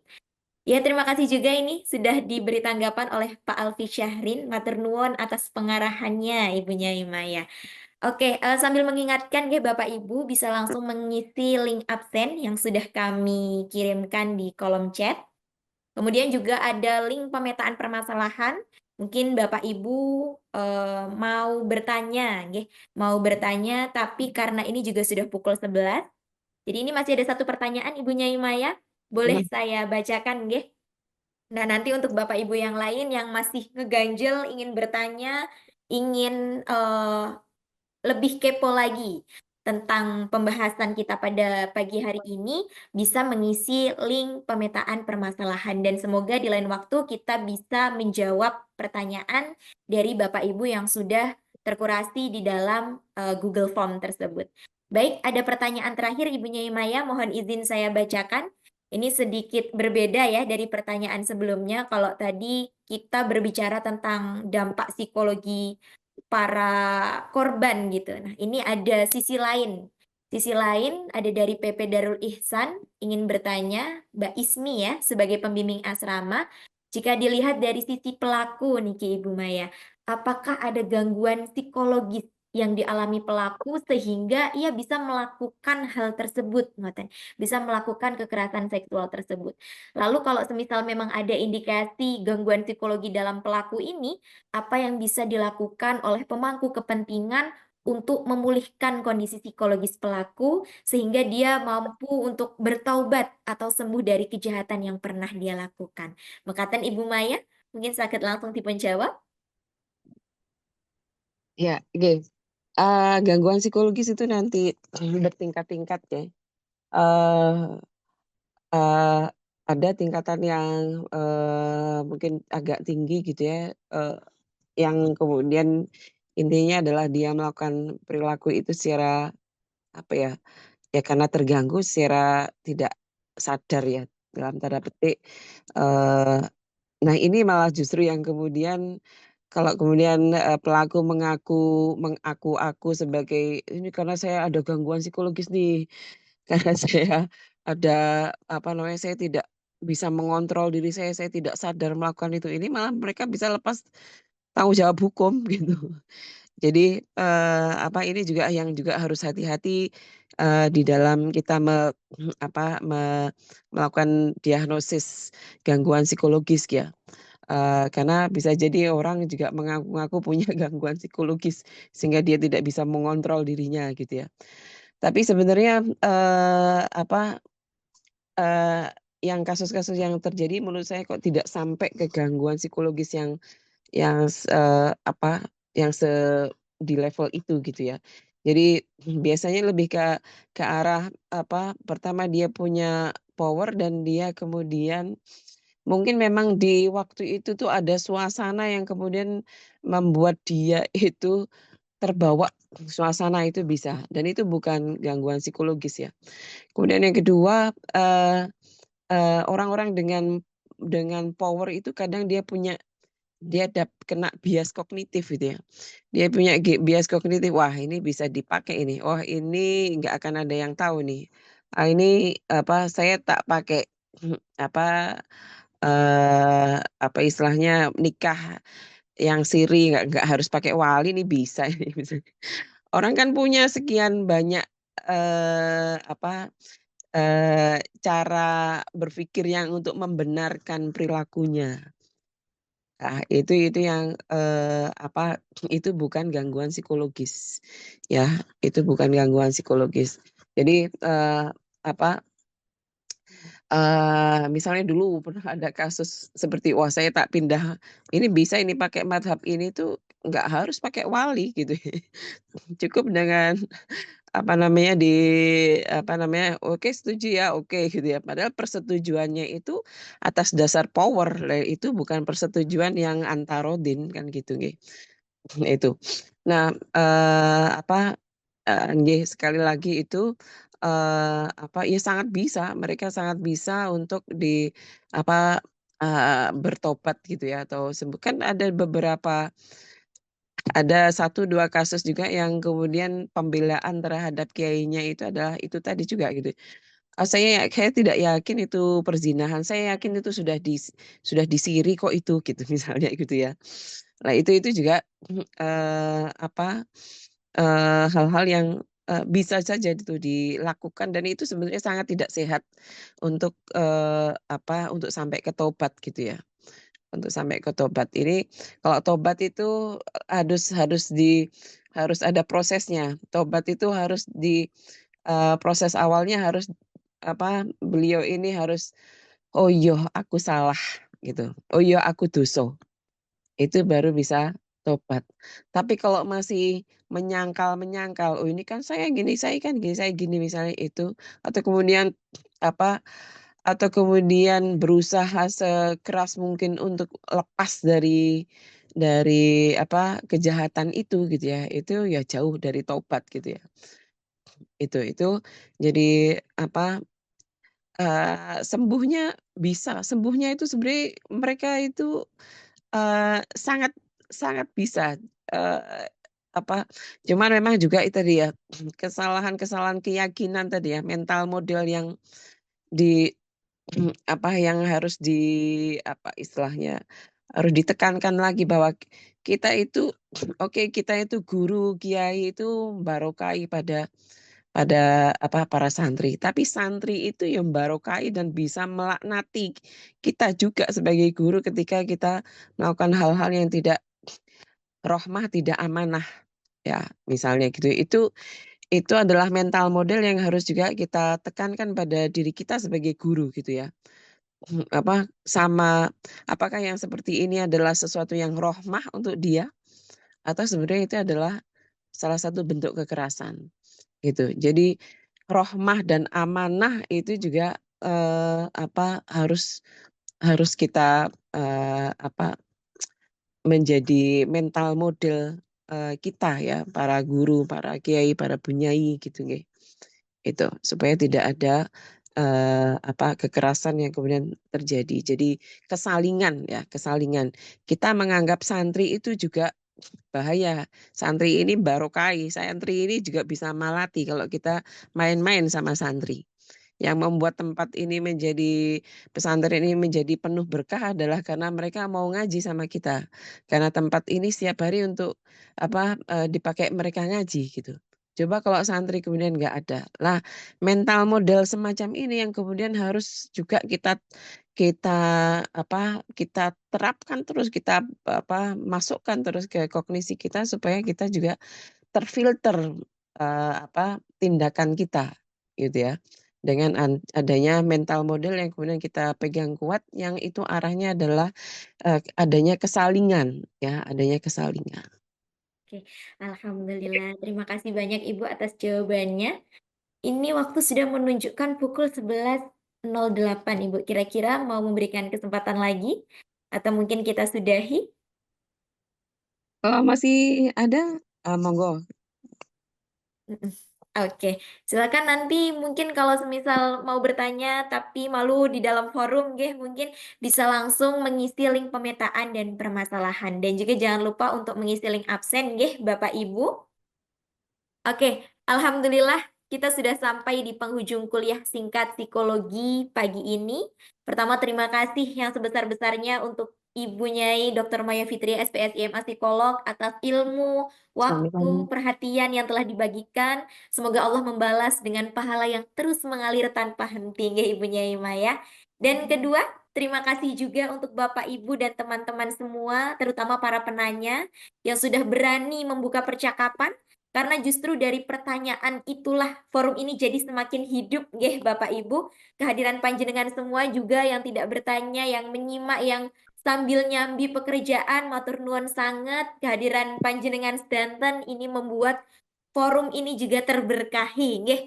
Bukan hanya sekedar kuliah, tapi juga benar-benar ruang belajar bersama bagi kita semua. Dan hari ini tadi kita sudah membicarakan sesuatu yang berat, nggih. Berat tapi penting. Bahkan tadi Ibu Nyai Maya ngendikan di awal pembicaraan bahwa kita akan membahas sesuatu yang bahkan banyak orang tidak mau mendengar atau membahas hal ini.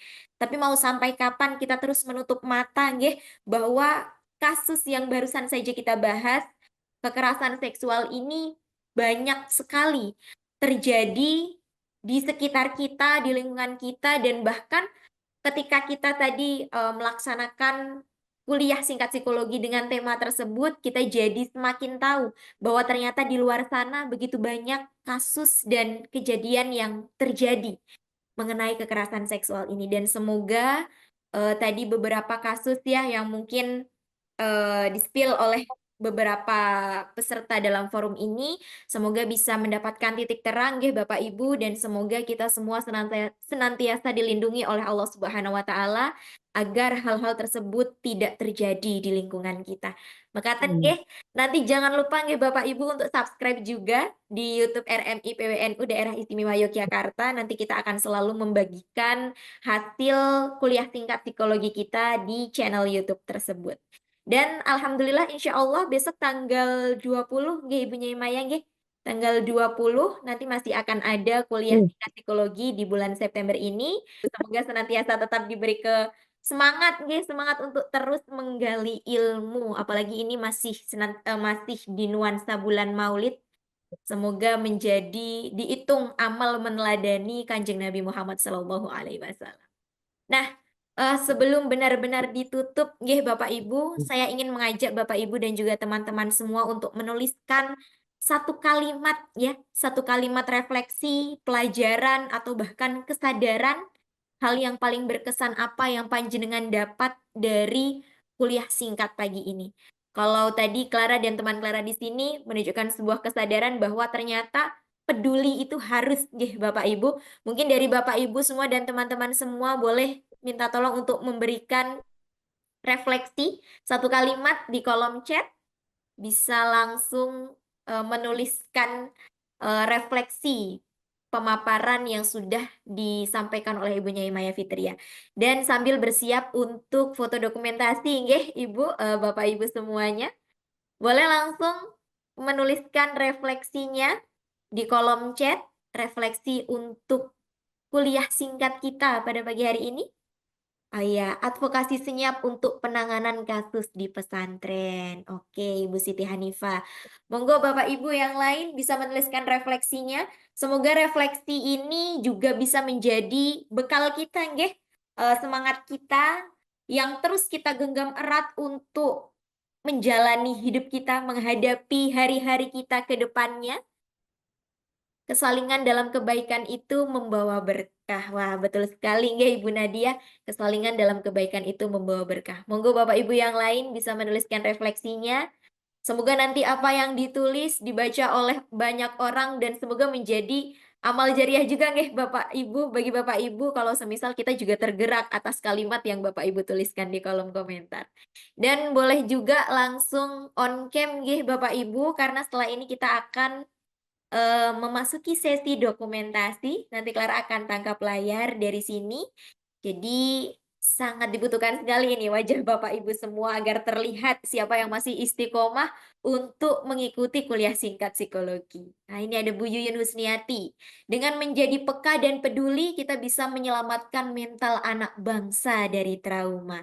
Ada Bu Juju Jubaidah, mengetahui proses awal apabila ada kasus tersebut. Alhamdulillah, matur nuwun. Oke, rahmah dan amanah ya. Oke, banyak sekali alhamdulillah. Ini ada Pak Alfi Syahrin juga, tujuan pembentukan Satgas PPKS bertujuan untuk advokasi terhadap korban dan pelaku, bukan untuk berpura-pura tidak terjadi masalah. Benar sekali Pak Alfi Syahrin. Oke, boleh Bapak Ibu kita mulai sesi dokumentasinya. Silahkan untuk membuka kameranya. Masih ada ini dari Bu Listia Suprobo. Dukungan dan keadilan untuk korban mencegah masalah bagi generasi muda dan generasi yang akan datang.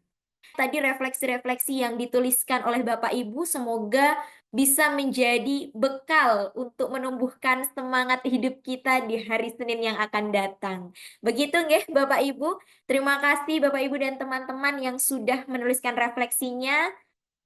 Dan semoga kita bisa bertemu lagi nggih di tanggal 20 dan tanggal 21 insya Allah tanggal 20 ya nanti kami akan share lagi. Boleh kita tutup pertemuan pada pagi hari ini nggih Ibu Nyaima ya? Ya, mari kita tutup dengan bacaan hamdalah bersama-sama.